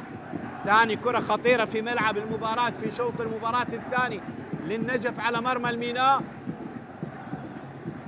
كرة إلى كيسندا يلعبها محمد قاسم. بشير يمر. بشير إلى محمد قاسم. محمد يحاول يمر يمر يمر يمر يمر يمر يمر، وجول! جول جول جول جول جول جول جول جول جول جول! هدف التعادل. هدف التعادل بالدقيقة 57 من عمر المباراة. محمد قاسم يسجل هدف التعادل بالدقيقة 57 بعد مجهود فردي وكرة متنقلة ما بين قدمي وقدمي بشير غوراني، بالتالي بمجهود فردي راعي يتوغل وبيساره يلعبها على يمين الحارس عبد السليم حماد. شوف شوف شوف شوف شوف شوف شوف شوف 1 2 3 ويلعبها على يمين الحارس عبد السليم حماد ويدرك التعادل لفريق النجف. 1 الميناء عن طريق علاء عبد الزاهرة من ركلة جزاء بدقيقة 6، وهذا هو هدف التعادل للنجف عن طريق المتألق محمد قاسم بالدقيقة 57 من عمر المباراة. اللاعب اللي سجل في شباك نوروز ديال الحدود نفط ميسان القاسم الجوية هدفين، يسجل هدف الشخص الثامن وهدف التعادل للنجف في شباك الميناء. الذهاب كانت 5 أهداف في مباراة الفريقين. عادت الكرة إلى مندي. مندي يلعب كرة طويلة. عباس. لوفيلو. كليتش يلعبها. مسلم. عادت إلى أوسينوي. بينية. علي فائز. علي ضاغط عليه كرار، تنقطع إلى علي فائز، وكرة مقطوعة من جديد على مهاوي يشتتها، يلعبها مهاوي بالرأس من حيدر سالم، تعود الكرة إلى مندي بالمنتصف. مندي يحاول ضاغط عليه أوسينوي، وخطأ لمصلحة نادي النجف. خطأ لمصلحة نادي النجف. كرة مرت إلى علي فائز. علي شبر ماكنزي أو محمد جاسم. علي فائز. مندي.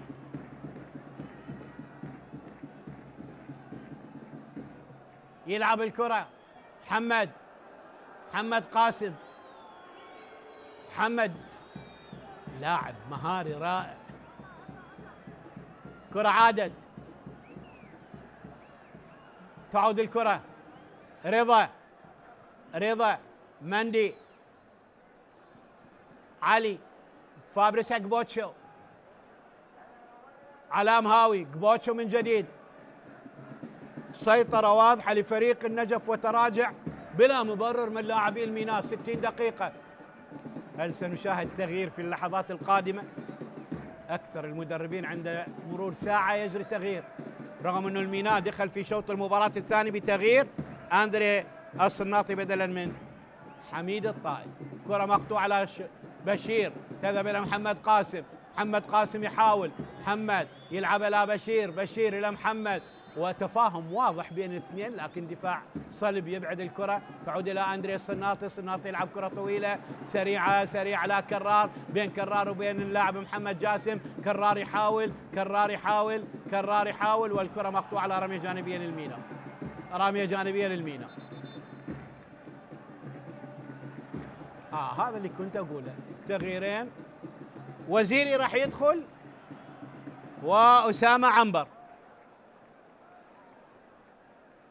وزيري وأسامة عنبر.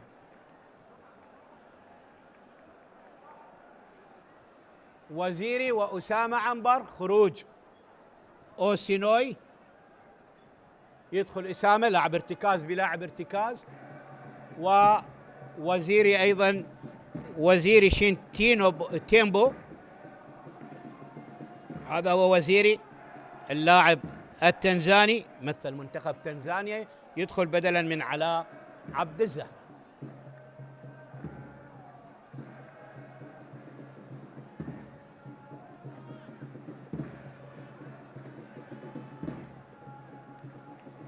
إذا تغييرين يجريهم المدرب حسام السيد لفريق الميناء.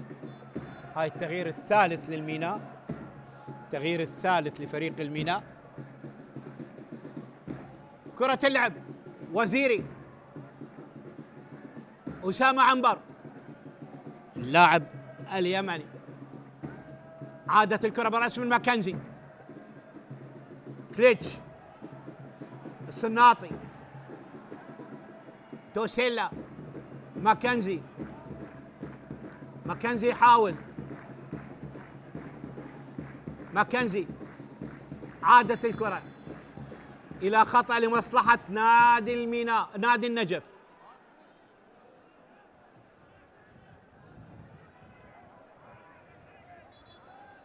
بالسلامة لأحمد ماكنزي.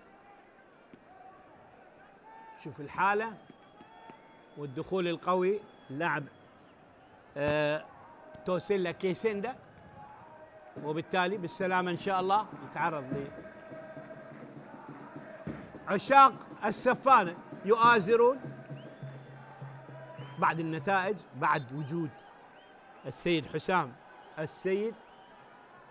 بدينا نشوف عشاق السفانة يؤازرون، يتواجدون في ملعب المباراة. شوف بشير إلى علاء يحاول علاء.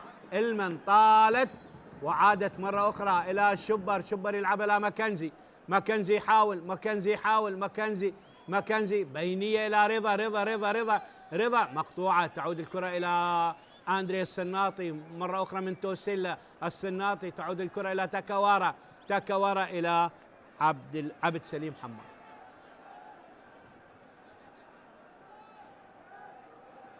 عبد سليم تلعب كرة طويلة. مندي، بشير، أسامة عنبر، كليتش، تاكوارا، عباس ياس يلعب كرة طويلة بالرأس مقطوعة من فابريس أكبوتشو. رضا، شبر، تعود الكرة من جديد.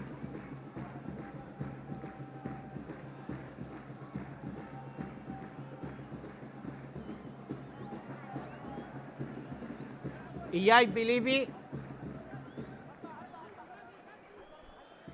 إيتيموين راح يدخل، اللي سجل خطأ في مرماه في المباراة السابقة أمام الزوراء في طريقة للدخول. مهاجم ربما سيبعد رضا ويزج بمهاجم آخر إلى جانب بشير قوران، أو يبعد بشير، واحد من الاثنين.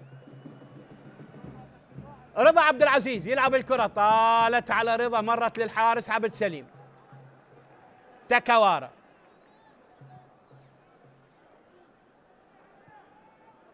أسامة، مسلم، أسامة، مسلم، حيدر سالم. الوقت المتبقي وقت مدربين، من يقرأ المباراة، من يجري تغييرات. محمد قاسم، علاء، مندي، محمد، بشير، ومندي، رضا، ولكن ما سيطر عليها. تبعد الكرة، عادت إلى الصناطي. أندري، والكرة إلى خارج الملعب، رمية جانبية لمصلحة المينا. هذا هو رضا. إيتمويل،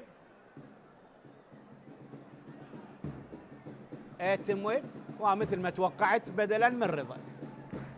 عنده هدفين في شباك الميناء والقاسم، واخطا في مرماه في مباراه الزوراء بعد ان عاد كره الى سرهنج محسن ما تمكن منها في اجواء ممطره وعانقت الشباك. رميه جانبيه، توسيلا كيسندا،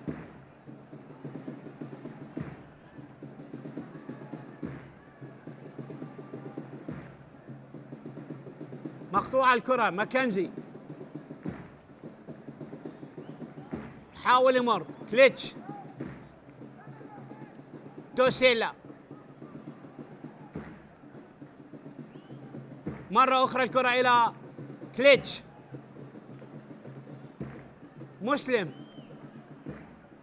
عباس ياس، حمل شارة القيادة بخروج القائد علاء. مرت الكرة، حيدر سالم، عباس ياس، مسلم، أسامة عنبر، تكوارا، عمر تكوارا إلى توسيلا،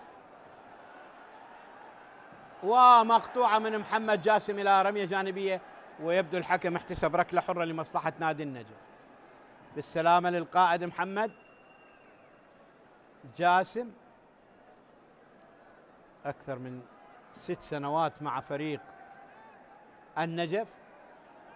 ركلة حرة الآن لمصلحة نادي النجف. بالسلامة لمحمد. ورود في ملعب الفيحاء، كبار صغار يتابعون.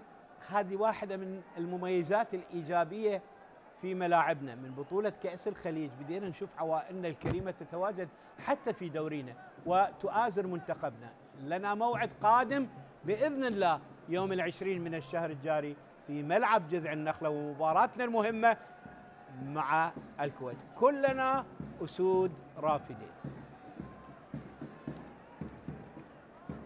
رمية جانبية ملعوبة، وزيري، طالت على الصناط. مندي،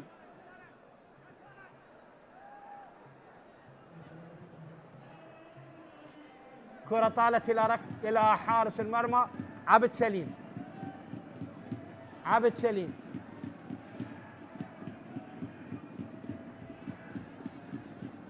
حيدر، مسلم، كليتش، تكوارا، كليتش من جديد إلى أندري الصناطي. تعود الكرة إلى توسيلا، وزيري، أسامة عنبر. كرة تبعد من اللاعب فابريس، أكبوتشو، تكوارا، عادت إلى توسيلا، مسلم، كليتش، تكوارا، أسامة عنبر. كرة ترتد من ماكنزي، تعود إلى أندري الصناطي. سجل واحد من الأهداف السريعة بالثانية 54 في شباك الكر.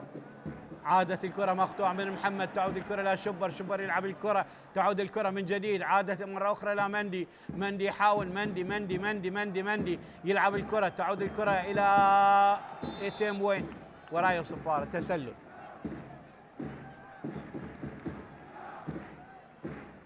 مساعد الثاني ولا حسين يشير إلى وجود حالة تسلل ضد بيليفي إيتيم وين. حيدر، 1 مقابل 3 حالات التسلل. تكوارا، أسامة عنبر، سريع الكرة، وسلة اللي بدا يندفع أكثر للأمام، والكرة إلى علي فائز. علي ماكنزي، شبر، مرت الكرة من جديد، فابريسو، شبر، مندي، عقبوتشو، علي فائز، علي، محمد جاسم، مرت الى ماكنزي، ماكنزي يلعب كرة طويلة وتاكوارا، وهناك يبدو خطأ لمصلحة المينا. لا، الحكم يقول العب. رمية جانبية لنادي النجف، رمية جانبية للنجف. احمد ماكنزي على التنفيذ. تاكوارا كان يطالب بركلة حرة، والقرار الاول والاخير لحكم المباراة. لحد الان 10-10 حكم. عادت الكرة مرة أخرى. محمد، يا سلام يا محمد. أوتوماني يلعب. الله الله على هالكرة الجميلة والجملة التكتيكية الجميلة تنتهي بأقدام أوتوموين. وشوف شوف شوف شوف هذا الرائع اللاعب المميز، يعني مايسترو محمد قاسم، وبالتالي كرة أبعدت إلى ركنية.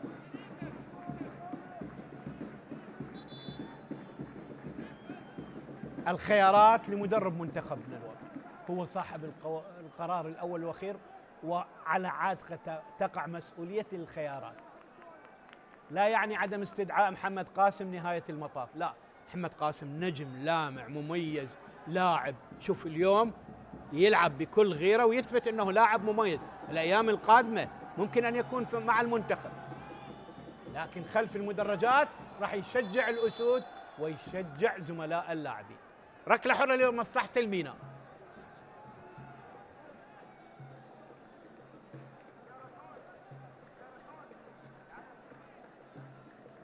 خطأ ضد بشير غوراني. ركلة حرة لمصلحة الميناء. 7 مقابل 3 الأخطاء. يلا يا حيدر سالم. تعودنا نشوف حيدر لاعب ارتكاز، لكن في الفترة الأخيرة بدأ يلعب كلاعب مدافع قلب دفاع.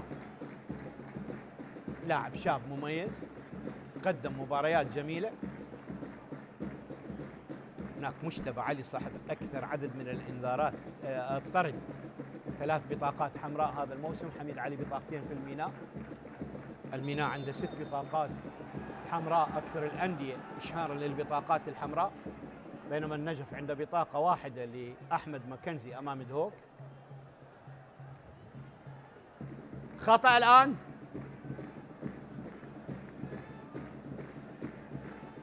ركلة حرة لمصلحة النجف على ما يبدو ضد وزيري. خطأ.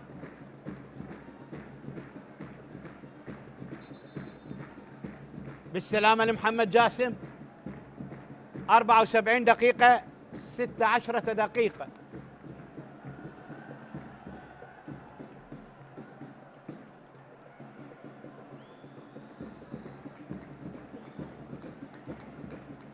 على النهاية، والتعادل يلقي بظلاله على هذا اللقاء.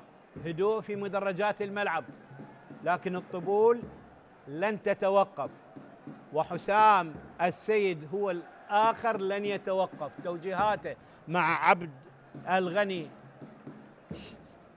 شهد مستمرة. بالسلامة لمحمد جاسم. برا الملعب يكمل علاجه.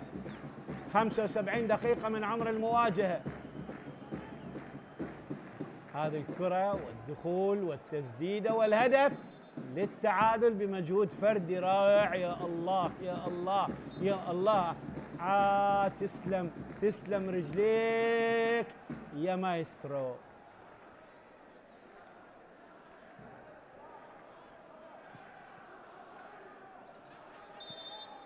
على مستوى لقاءات الناديين، التقى الناديان في 63 مباراة سابقة، 17 للميناء، 26 للنجف، 20 بالتعادل.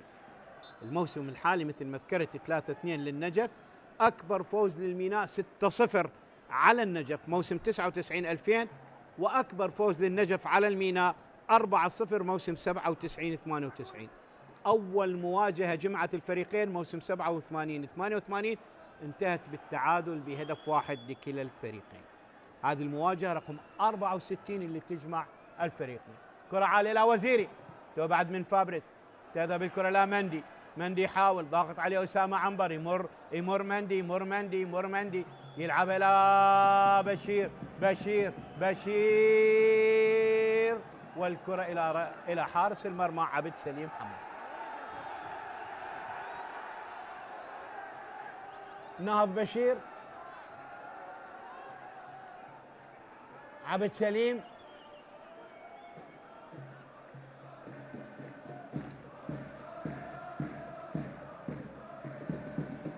عبد سليم،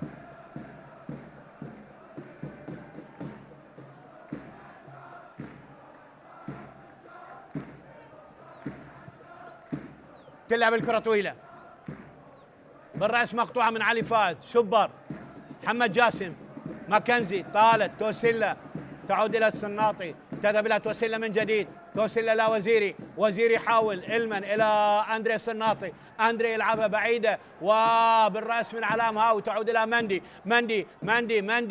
مندي يهيئ الكرة، تعود الكرة إلى محمد قاسم يمر يلعبها إلى أكبوتشو من الجهة البعيدة، يلعبها سريعة خطيرة وين بالرأس مرت إلى عباس ياس وخطأ وركلة حرة لمصلحة المينا. فرصة تضيع على النجف، ضاعت على بشير قوراني، شوفها بالإعادة، أكبوتشو لعبها وضاعت الفرصة، ضاعت على إتمويل، بيليفي إتمويل،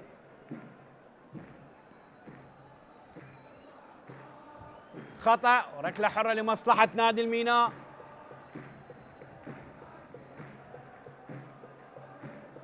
عشاق السفانة يؤازرون وللفوز ينتظرون.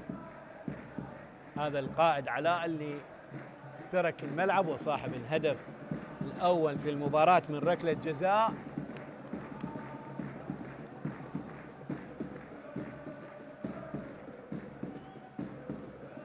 اثنتا عشرة دقيقة تفصلنا على النهاية. لقطة جميلة لملعب الفيحاء اللي يحتضن المباراة رقم 20 هذا الموسم، والعشاق والأنصار اللي يتزينون باللون الأزرق. شوف أسماءهم باللغة العربية،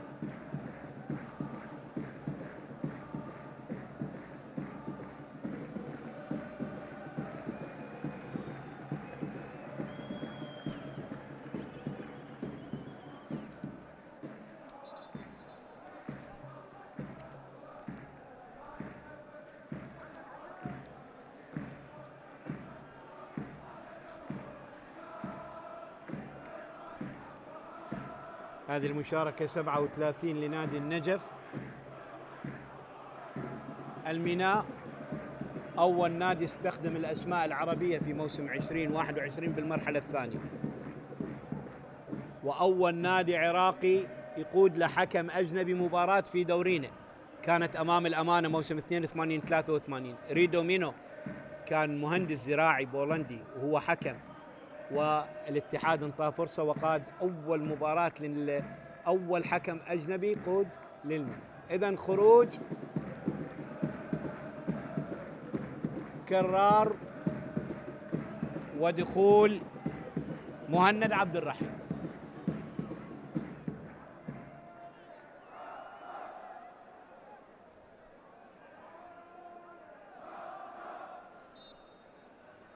تغيير الرابع لفريق نادي الميناء بدخول مهند عبد الرحيم بدلا من كرار. كرة طويلة،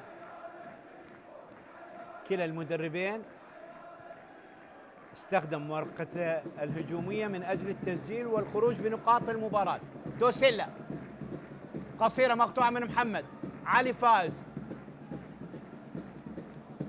بشير، بشير ضاغط عليه حيدر سالم، وركله حره لمصلحه النجف، وبطاقه صفراء لحيدر سالم.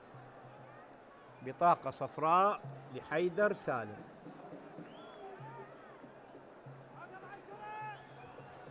هذه سادس بطاقه لحيدر سالم.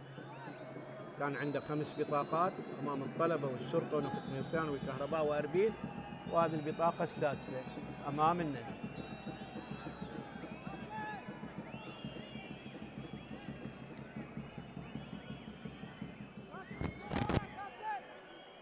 ثاني بطاقة في ملعب المباراة. محمد قاسم على التنفيذ.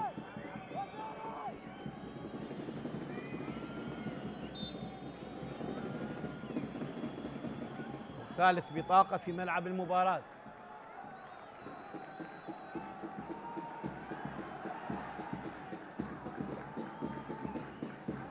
كرة مرت بالرأس من فابريز.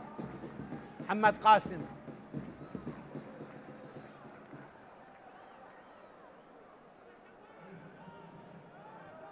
محمد ماكنزي. علي فائز.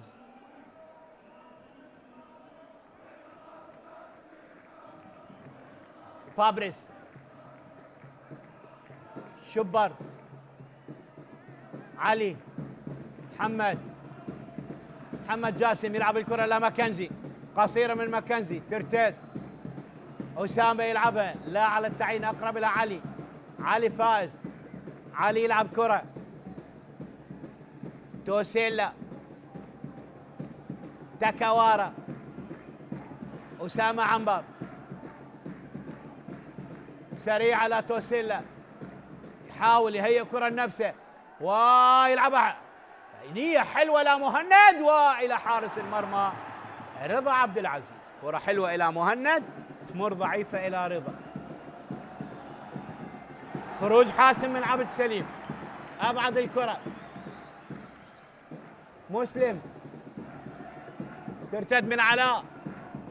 لاحظ مسلم تقدم هواي في شوط المباراة الثاني، ترك الظهير ولعب كجناح. عادت الكرة بالرأس. عباس ياس. أسامة عنبر. عباس. هذه كرة مهند اللي تمكن منها الحارس. شبر يلعبها إلى محمد قاسم، خطأ لمصلحة نادي النجف.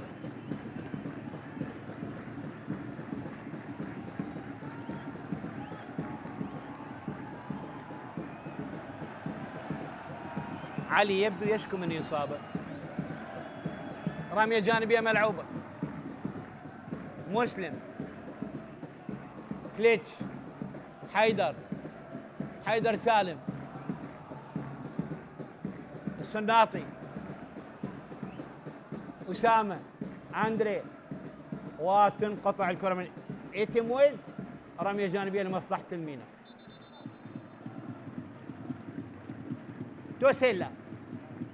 أسامة. مهند يحاول، استحوذ على الكرة، ضاغط عليه علي. برافو علي، أبعد الكرة، تمر الكرة من جديد. رمية جانبية لمصلحة الميناء. ميناء بدينا نشوفه يندفع، بدينا نشوفه يهاجم. كلا الفريقين بعد ما عنده شيء يخسره، كلاهما يبحث عن نقاط المباراة. أسامة عالية الكرة، وخروج حاسم من رضا عبد العزيز. بإيده يلعب الكرة لعلاء مهاوي. علاء. مندي.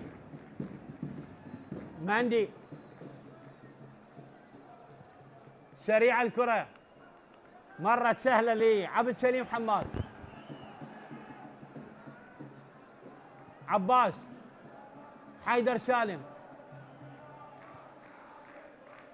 تمر إلى تاكاوارا، تعود من جديد. سناطي. توسيلا. ملعوبة الكرة من مهند، تذهب إلى عباس. أندري. السناطي. علاء، تبعد من فابريس. إيجبوتشو. مندي لفويدوري. يا سلام يا مندي. شبر. سريع الكرة، حلوة لا ماكنزي. يمر. ماكنزي خطيرة. تأخر، وبالتالي دفاع مستميت رائع.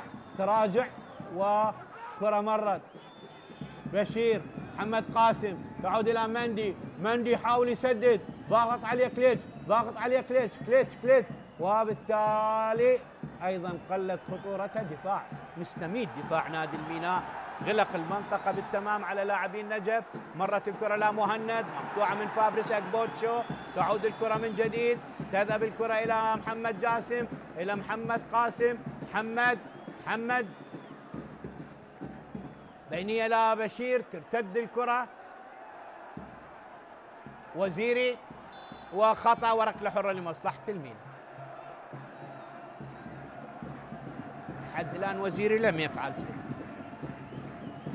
ودائما متعصب غنشه. كره ملعوبه، اندري الصناطي،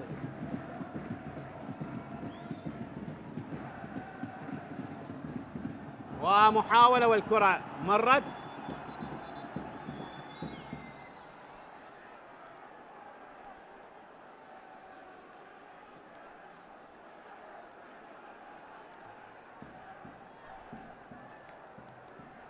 ركلة مرمى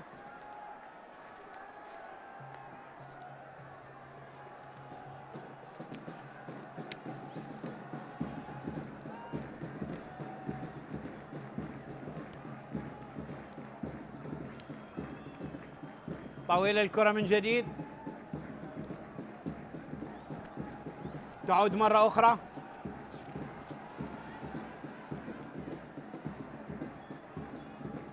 حيدر،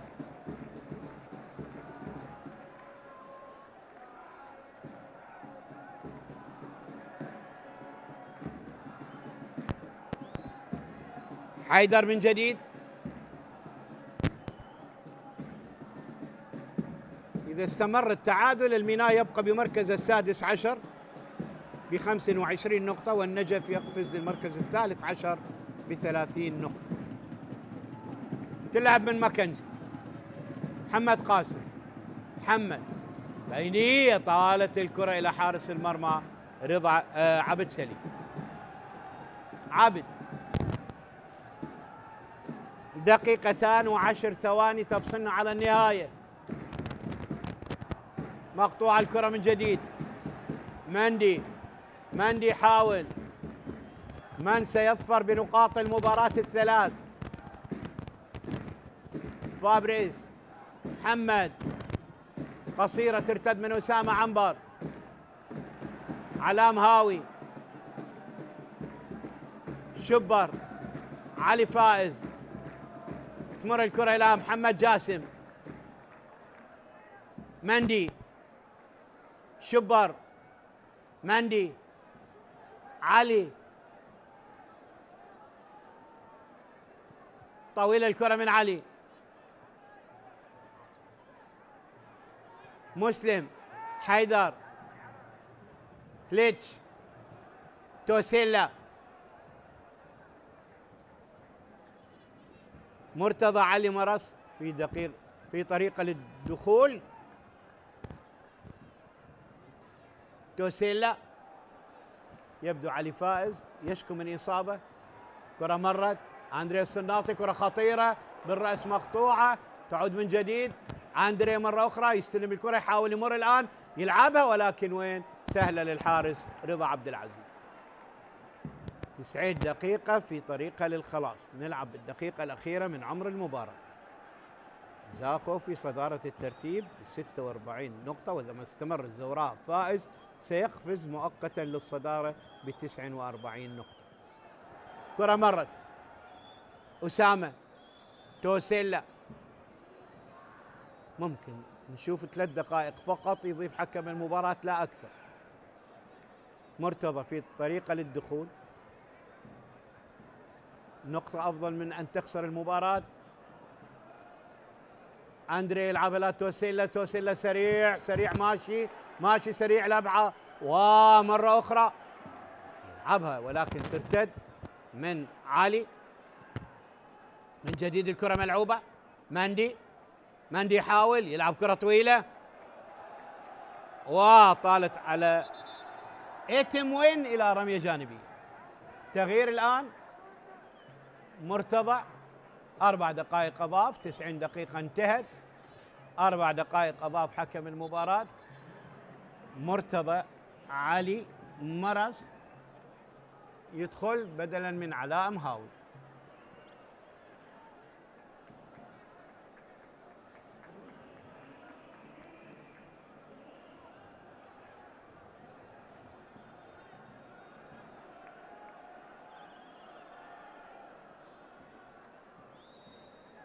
رمية جانبية لمصلحة الميناء.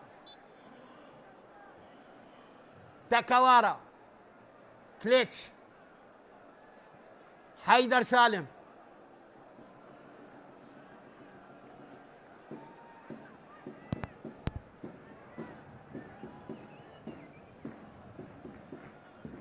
من جديد محاولة والكرة مقطوعة إلى ركلة مرمى لمصلحة نادي النجم.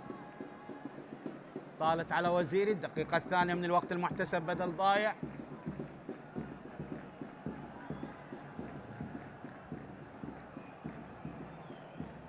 هذه الكرة من وزيري إلى خارج الملعب. ركلة مرمى لمصلحة النجف.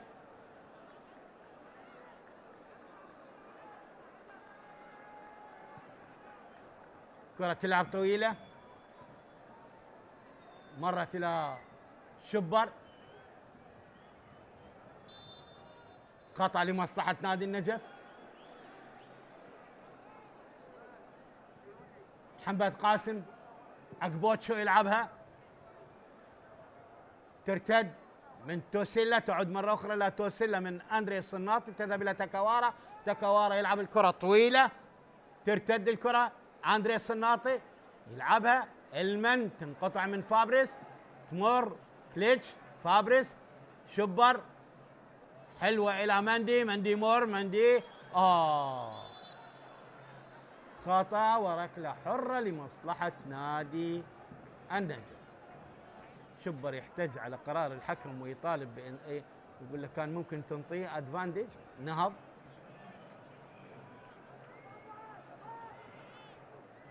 وتعثر، ما اعتقد يسيطر على الكرة،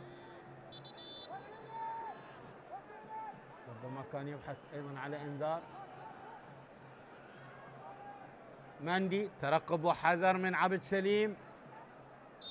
انتهت ال3 دقائق، دخلنا الدقيقة الأخيرة الآن من الوقت المحتسب بدل ضائع. ماكنزي على التنفيذ، جدار صد من لاعبي نادي الميناء.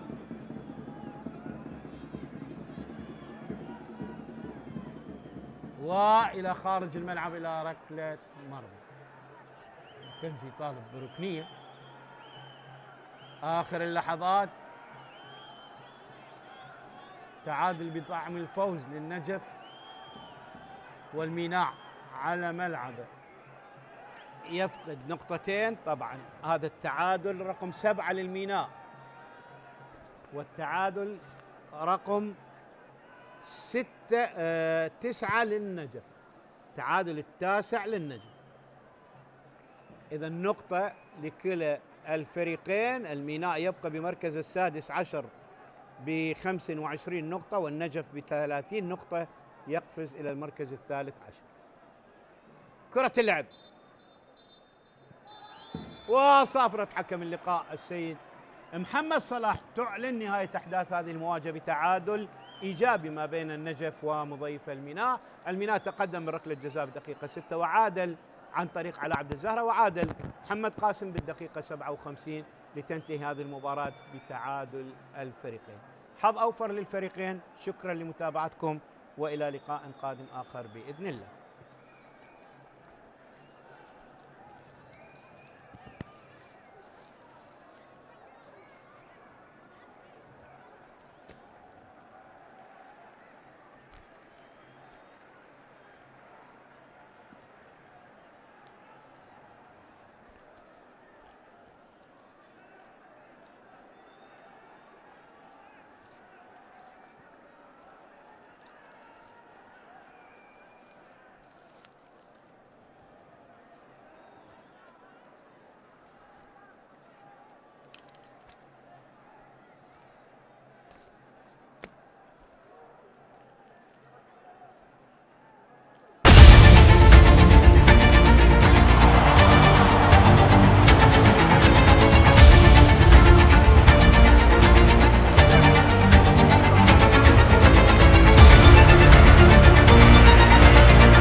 قرمة.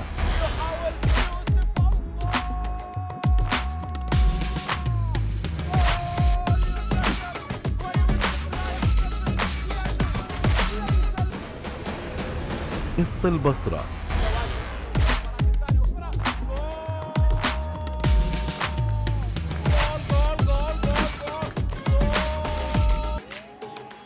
في الأوقات التالي على العراقية السريانية.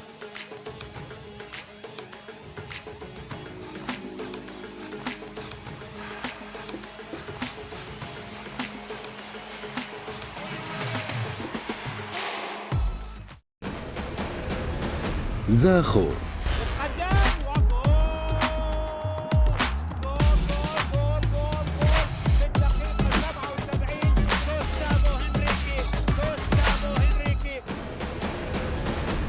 النفط.